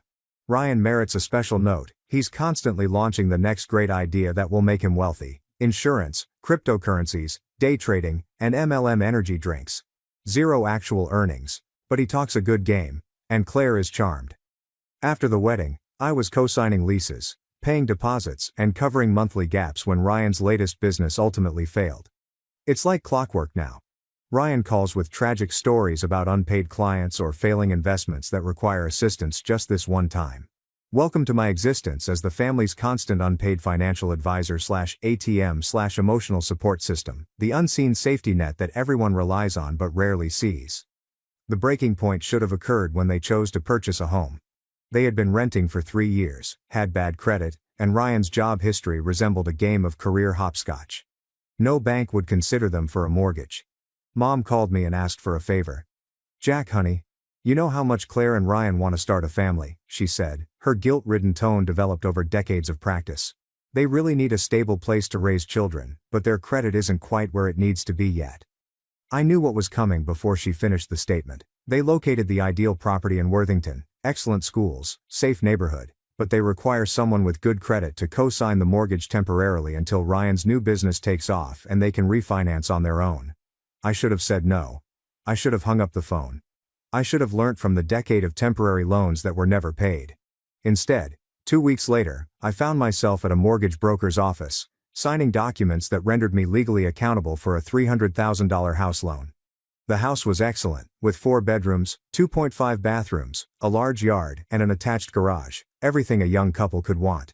Claire cried as they handed her the keys, saying how grateful she was, and how this would alter their lives. Ryan shook my hand, promising that this would be the last time they needed my help. That was 2 years ago. Since then, I've paid 7 mortgage payments when Ryan's salary was temporarily disrupted. I've paid for a new roof when theirs leaked, updated their HVAC system when it failed during a heat wave, and paid their property taxes twice when they forgot to save for them. Overall, I've probably invested another $30,000 in the house in addition to co-signing the original loan. But here's the thing. They've never acknowledged anything I've done for them. In their perspective, I'm just a family member with money, so I should help. It is not viewed as a sacrifice or favor. It is viewed as an obligation, as if I owe them anything for the honor of being linked to them. The familial dynamics did not change either. Claire remained the center of attention at every gathering. Her work at the pharmaceutical firm was extremely significant. Her husband was extremely clever and ambitious. Their aspirations to start a family were incredibly exciting. Meanwhile, I was still simply Jack, the computer guy who had little to contribute to conversations about everyday topics. I didn't date much, partially because I was usually working and partly because I'd been burned a few times by women who seemed more concerned with my financial security than with me as an individual. My family interpreted this as proof that I was antisocial or overly choosy. Mom was continually attempting to link me up with the daughters of her colleagues or coworkers, generally with the pitch that these women were searching for a stable, responsible man. Translation: they needed someone to pay their expenses. The isolation worsened with time. Family dinners became exercises in listening to Claire and Ryan's most recent plans, while everyone ignored my attempts to participate to discussions. Claire and Ryan's holiday celebrations revolved entirely around their preferences. Birthday parties, anniversaries, and special occasions, I was invited as an afterthought, expected to contribute monetarily, but not treated as an equal participant. I began declining invitations, citing work or other responsibilities. This prompted lessons on family loyalty and responsibility. However, it also meant spending less time listening to Ryan discuss his latest get-rich-quick plan, or seeing Claire be praised for accomplishments that I had helped finance. The final straw came 6 months ago, when I overheard Mom and Claire's phone chat. I'd stop by to assist Dad fix their garbage disposal. Another of those casual expectations, that I'd drop everything to assist with domestic issues. Mom began talking to Claire in the living room as I was working in the kitchen, unaware that I could hear all she said. "Jack is getting weird," Mom said. "He barely comes around anymore, and when he does he's so quiet. I'm worried he's becoming one of those bitter single men who just focuses on work." "He's always been antisocial," Claire explained. I could hear the disdainful tone coming from the adjacent room. "At least he's useful for helping with stuff. Did you see the new patio furniture Ryan picked out? We're going to need Jack to cover the gap until Ryan's next commission check comes through." I stopped working and listened. "You should probably call him this week," Mom added. "Make it sound like we really need his help. You know, he responds better when he thinks it's an emergency." My hands shook as I packed my equipment. I'd been playing for years. I'd been duped into believing that my family needed me, that I was assisting them through transitory difficulties. In truth, I was just the family ATM, and they were discussing the best methods to trick me into making additional withdrawals.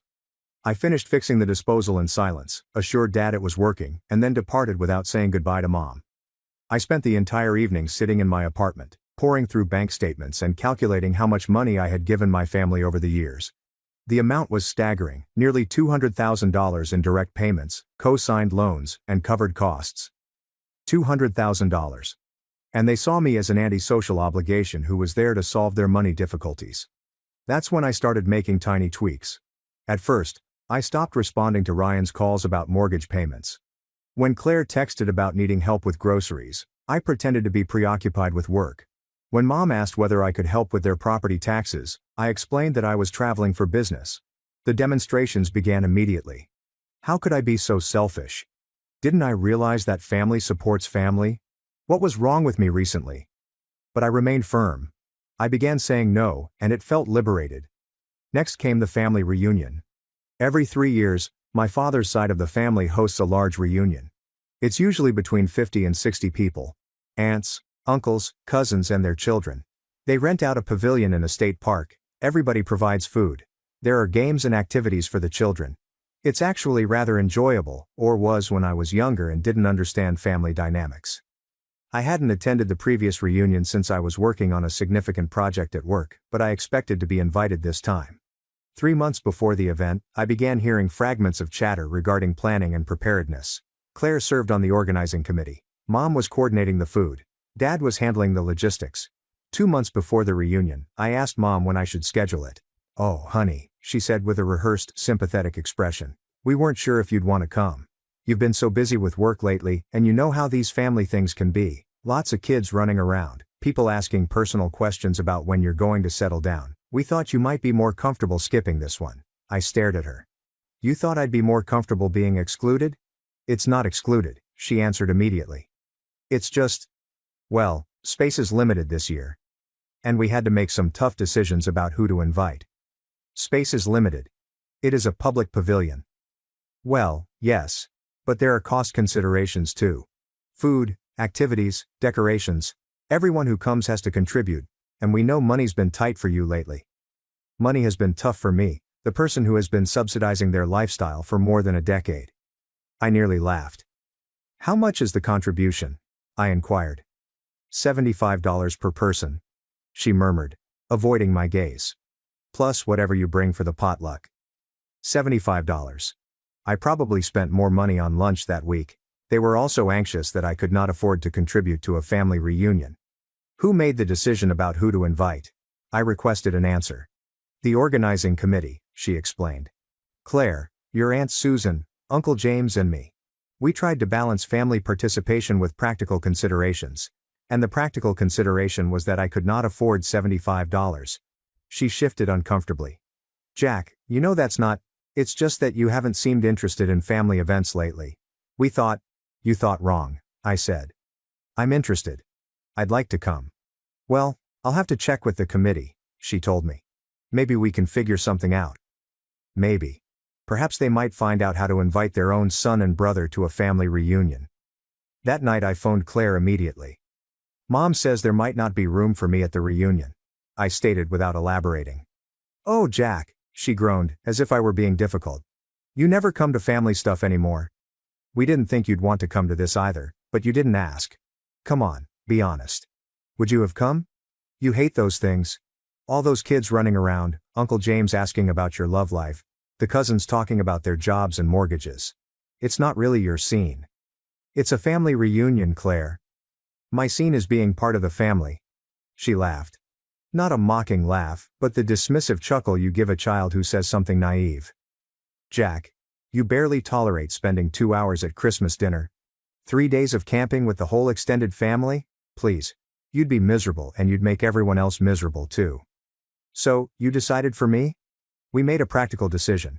Space is limited. Costs had to be controlled, and honestly, the family dynamics work better when it's just the social people. You know what I mean?" I understood exactly what she meant. The family dynamics improved when the antisocial ATM was not present to make anyone feel embarrassed about their incessant financial solicitations. "Maybe next year you'll be invited," she added. I could sense a smirk in her voice, as if she was doing me a favor by considering me for future inclusion. "Once we see how this one goes, we may be able to work you in next year," as if I were on a waiting list for my family. "I understand," I replied gently. "Thanks for explaining." After I hung up, I sat in my apartment for a long time thinking about that discussion, about the mortgage payments, the wedding bills, the innumerable crises I'd sponsored, and about being branded as someone who exacerbated family dynamics simply by existing. Then I remembered the mortgage I'd co-signed. The one that made me legally liable for their housing costs. The one that appeared on my credit report as a major debt obligation, and the one that had prevented me from purchasing my own home because my debt-to-income ratio was too high with their mortgage factored in. I took out my copy of the mortgage documentation and carefully reviewed them. Claire and Ryan were the major borrowers on the loan, but I was also liable for the entire amount. If they defaulted, the bank may pursue me for the entire debt. More crucially, I had the right to remove myself as a co-signer by providing 30 days written notice. Furthermore, the principal borrowers could qualify for the loan on their own. They could not qualify on their own. This is why they needed me in the first place. And their financial condition has only worsened since then. Ryan's most recent business venture, an internet marketing consulting service, was bringing in around $1,500 per month on good months. Claire earned a solid living from her pharmaceutical work, but not enough to cover their $300,000 home and other expenditures. Without my co-signature, they'd have around 30 days to refinance the loan or sell the home. Refinancing was not an option given their credit and income status. They'd have to sell, most likely at a loss, because they'd only been there for 2 years and hadn't made much progress on the principal. I spent the next week researching the legal ramifications and consulting with a lawyer about the process. Everything was straightforward. I could withdraw from the loan with sufficient notice and Claire and Ryan couldn't stop me. The only uncertainty was about timing. The family reunion was arranged for the second weekend of August. I decided to send the co-signer removal letter on August 1st, right in the midst of their reunion preparations. It felt poetic. They could talk about my exclusion from the family while dealing with the consequences. The letter was straightforward and professional. Dear Claire and Ryan, this letter serves as my formal 30-day notice of intent to remove myself as a co-signer on your mortgage loan number with First National Bank. According to the terms of the original loan agreement, this removal will be effective September 1st, 2023. You must contact First National Bank immediately to discuss your options for refinancing the loan without a co-signer or making arrangements for loan payoff. Please confirm receipt of this notice. I mailed copies to them, the bank, and retained one for my own records. Then I waited. The phone call began 3 hours later. Jack, what the hell is this? Ryan's voice was tense with fear. We just got your letter. You can't just remove yourself from the mortgage. We have a contract. The contract allows for co-signer removal with proper notice, I remarked in a calm voice. I've provided proper notice. But why? What's this about? If this is about money, we can work something out. The marketing business is really starting to take off, and Claire's up for a promotion. We'll be able to make all the payments ourselves soon. When? Well, it's hard to say exactly, but probably within the next few months. Maybe by Christmas. Definitely by next summer. Ryan, you've been telling me your business was about to take off for 2 years. In that time, I've made 7 mortgage payments for you, plus covered property taxes twice, and paid for a new roof and HVAC system. I'm done. Jack, please. This is our home. We can't just lose our house because you're having some kind of midlife crisis. I'm not having a midlife crisis. I'm setting boundaries. What boundaries? We're family. Family that doesn't invite me to family reunions. There was silence on the other end. That's what this is about? The reunion, Jack, that was just a space issue. We can still work something out if you really want to come. I don't want to come, Ryan. I want you to understand that actions have consequences. You can't treat someone like they don't matter and then expect them to keep funding your lifestyle. We never said you don't matter. You're being ridiculous. Look, forget about the reunion. That was Claire's decision anyway. I'll talk to her. We'll figure it out. Just don't pull the co-signer thing. Please. The notice has been sent. You have 30 days to refinance or sell. I hung up. Take a quick pause, gentlemen. YouTube just introduced a new buzz tool. If you're hooked on this news, hit the hype button. It informs YouTube that this video deserves to go viral, and it continues to bring you even weirder stories. Thank you very much for your support. Okay, back to the drama. Claire called 20 minutes later, between crying and angry. Jack, you can't do this. This is our home. Ryan's business is just starting to work, and I'm pregnant. That completely stopped me. You're pregnant? 8 weeks. We were going to announce it at the reunion. She started crying again. Real tears. We've been trying for 2 years and it finally happened. You can't take our house away from us when we're about to have a baby. I felt a stab of guilt but brushed it away. Congratulations on the pregnancy, Claire. But that doesn't change the situation. You have 30 days to figure out your housing situation. Jack, please. I'm begging you. The reunion thing was stupid. I admit it. We should have invited you.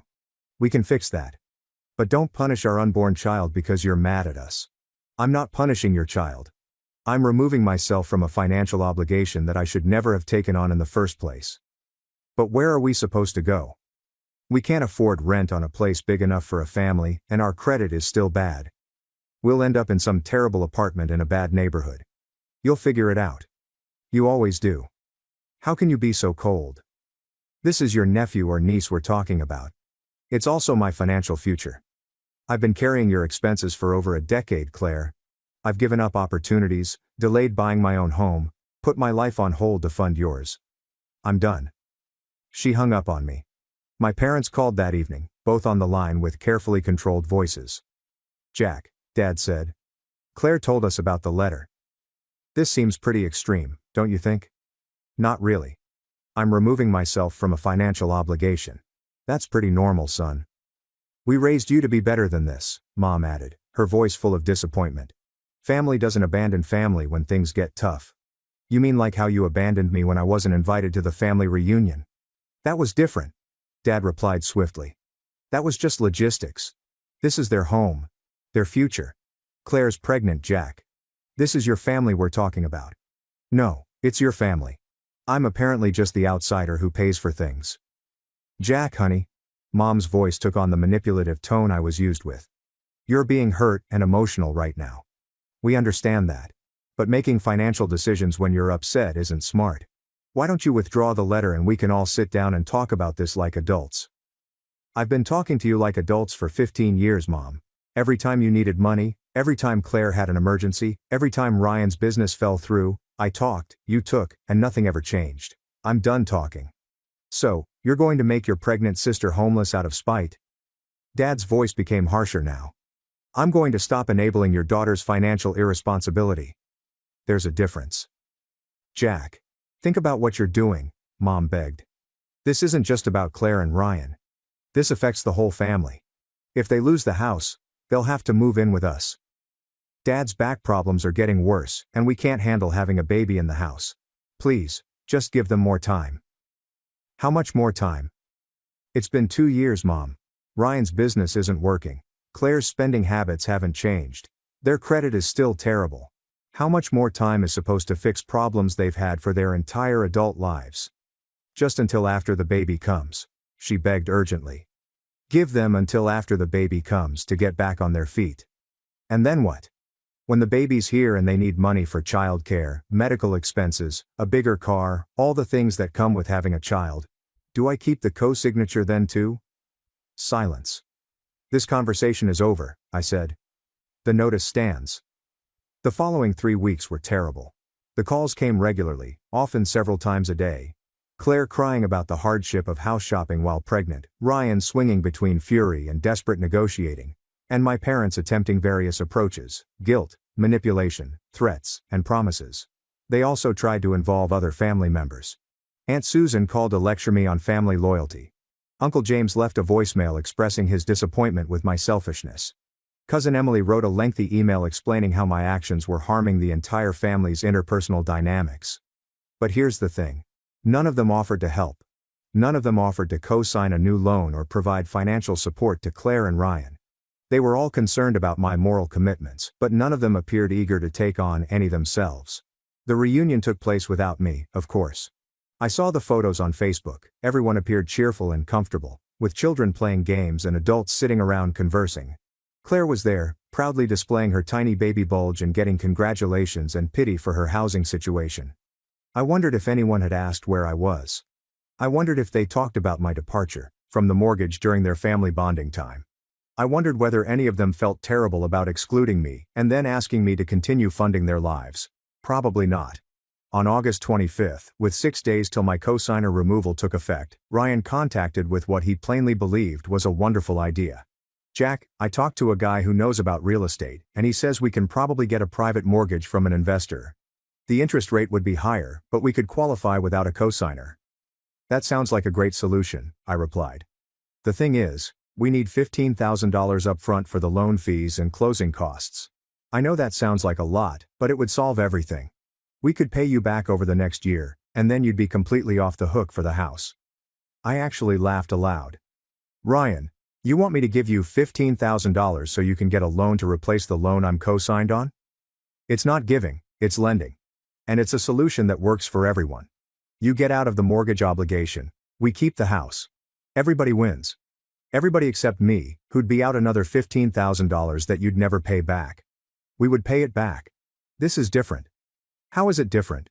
Because it would be a smaller amount and my business is really picking up now, and Claire's promotion came through. We'd have the cash flow to handle it. Ryan, if your cash flow had improved, you'd be able to make your mortgage payments without me covering them. Those were special circumstances. The business has seasonal fluctuations. And the answer is no. Jack, please. Claire's stress levels are through the roof. The doctor says too much stress could affect the pregnancy. Do you really want to be responsible if something happens to your nephew? I'm not responsible for Claire's stress levels, Ryan. You are. You're the one who's failed to provide stable housing for your pregnant wife. How can you say that? I've been busting my ass trying to build something. Just because it's taken longer than expected doesn't mean. It means you're not reliable, Ryan. It means you make promises you can't keep and commitments you can't honor. It means I'm done trusting you with my financial security. He hung up on me. September 1st arrived and passed peacefully. I received a letter from the bank confirming my removal as a co-signer. Claire and Ryan were now fully responsible for their mortgage. They ceased phoning me after that. The familial pressure lasted another week or two, but it gradually dissipated as well. I believe they knew I was not going to change my opinion and that it was pointless to continue wasting energy trying to persuade me. I learned from mutual acquaintances that they were looking at smaller rental homes to locate something they could afford on their own. Claire had to give up some of the lifestyle components she had grown accustomed to, the pleasant neighborhood, the large yard, and the attached garage. Reality was setting in. In October, Mom texted me that Claire and Ryan had secured a rental, a 3-bedroom residence in Whitehall. It's not the most aesthetically pleasing neighborhood, but it's economical and near to Claire's workplace. The baby is expected in March. I did not answer, but I was happy they had discovered anything. Despite everything, I didn't want them to become homeless. In November, I purchased my own home. With my better debt-to-income ratio, I was approved for a mortgage on a lovely 4-bedroom colonial in Upper Arlington. Nothing extravagant, but enjoyable. Good neighborhood, excellent schools for the future, large backyard, 2-car garage, everything I desired but couldn't afford while bearing Claire's mortgage. I shared a few photos on social media after moving in. Just some casual pics of my new home office and backyard. The response was interesting. My co-workers and friends congratulated me profusely, but my family said nothing. My parents sent me a generic holiday card with a handwritten letter saying, "Hope you're doing well. Love, Mom and Dad." No invitation to Christmas dinner. There is no attempt at reconciliation. Just an acknowledgement that I exist. Claire did not send anything. On Christmas Day, I volunteered at a homeless shelter, serving meals and organizing donations. It felt better than any family event I'd ever attended. Being around people who were genuinely grateful for assistance, understood what it meant to suffer, and didn't take charity for granted. Mom called in February to tell me Claire had given birth to a healthy baby boy named Noah. She sent me a picture via text, and I must say that it hit me more than I expected. He was small but perfect, and for a brief moment, I felt sadness for not being a part of his life. But then I remembered all the years I'd spent being treated like a walking ATM. All the times my own needs and feelings had been ignored, all the casual cruelty of being alienated from my own family while yet expected to support their lifestyle. I responded with a simple congratulations and erased the picture. Ryan called me 3 months later, in May, for the first time since September. His voice was different, humbler and more defeated. "Jack, I know we haven't talked in a while, and I know you probably don't want to hear from me, but I need to ask you something." I did not say anything. The baby's been having some health issues. Nothing life-threatening, but expensive. Claire's on maternity leave, so money is really tight. We're behind on rent, and our landlord is starting to make noise about eviction. Still no word from me. "I'm not asking for a handout," he added hurriedly. "I know those days are over, but I was wondering, do you know anyone in real estate who might be hiring? I'm thinking about getting out of the consulting business, maybe getting a real job with steady income. I'd take anything, assistant, paperwork, whatever. I just need something reliable." Ryan contacted me for help finding a job for the first time in 15 years, rather than asking for money. "I might know someone," I admitted finally. "Send me your resume and I'll see what I can do." "Really, Jack? Thank you. I mean it. This could really turn things around for us." I knew someone. A colleague who had started a property management company and was seeking for someone to manage tenant relations and maintenance coordination. It wasn't a glamorous job, but it was stable and paid well. Ryan landed the job. 3 weeks later, he called to thank me again and tell me that he was doing well, and that having a monthly salary was helping them catch up on bills. "I should have done this years ago," he said. "All that time chasing big dreams when I should have been focusing on taking care of my family. I get it now." I hoped he did. 6 months later, Ryan called back. This time his voice was full of confidence, which I had never heard before. "Jack, I wanted to thank you," he told me, "and I wanted to apologize for everything. The way we treated you, the money stuff, all of it. I've been doing some thinking, and I realized how unfair we were to you." "Okay," I replied, unsure where this was headed. The thing is, having a real job, having to actually show up and be responsible every day, it's made me understand some things about myself, about how I was living before. I was basically a child letting other people, you, handle the adult responsibilities while I played around with fantasy businesses. "Ryan, let me finish, please. I know I can't pay you back for everything. We calculated it out and it's close to $200,000 over the years. That's insane. Jack, I can't believe we took that much from you." Actually, the figure was closer to $250,000, but I did not correct him. "But I want to start paying you back anyway," he said. "Even if it takes 20 years. We're putting together a payment plan. Maybe $200 a month to start, more as we get our finances in order. It's not much, but it's something." "Ryan, you don't have to." "Yes, I do. Because here's the thing I figured out.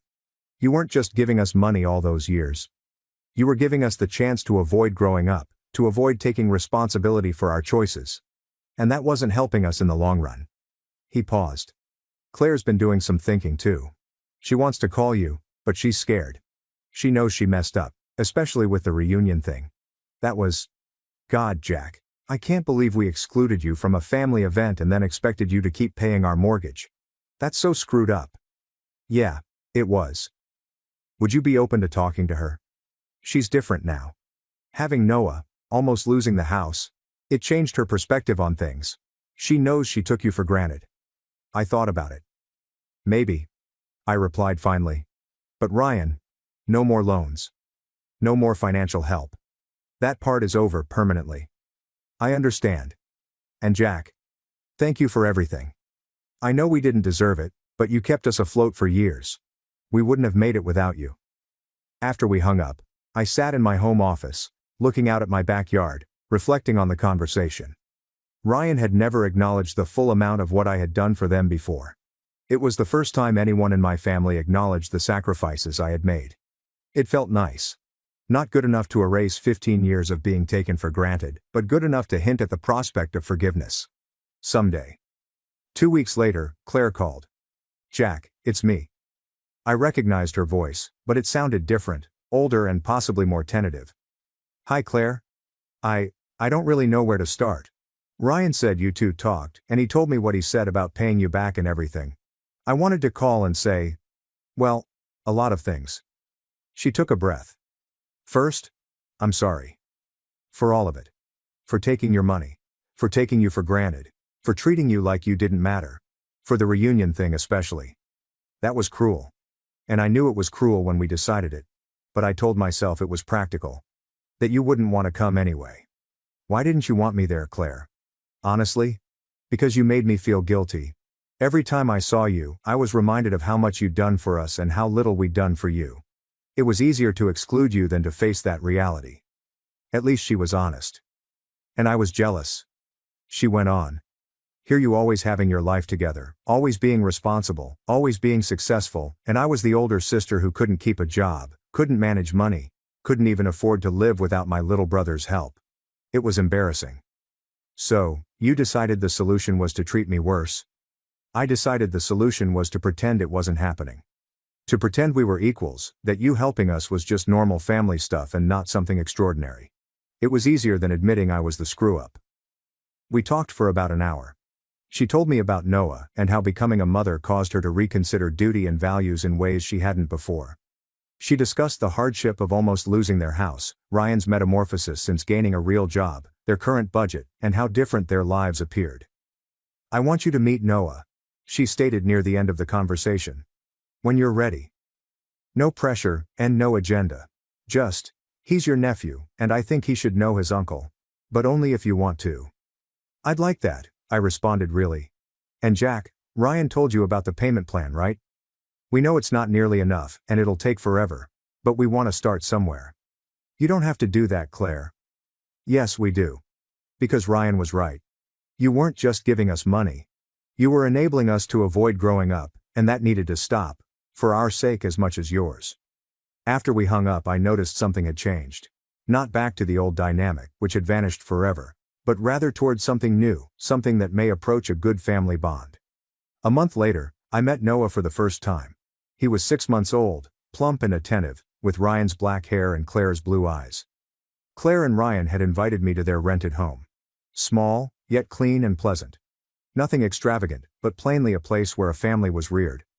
We ate supper together, and for the first time in years, I felt like I was a member of a family gathering rather than an outsider who happened to share DNA with them. Claire inquired about my employment and appeared genuinely interested in my responses. Ryan discussed his job and how he learned to appreciate the steadiness that comes with regular employment. They showed me Noah's room, explained his sleep and feeding pattern, and included me in the everyday minutiae of family life. Claire hugged me farewell as I departed that night. Thank you for giving us another chance, she told me. Thank you for becoming people worth giving a chance to, I told you. That was 8 months ago. Ryan has been making his $200 monthly installments on time. I've only received 2 so far, but they've both arrived on time and included brief updates on their family's progress.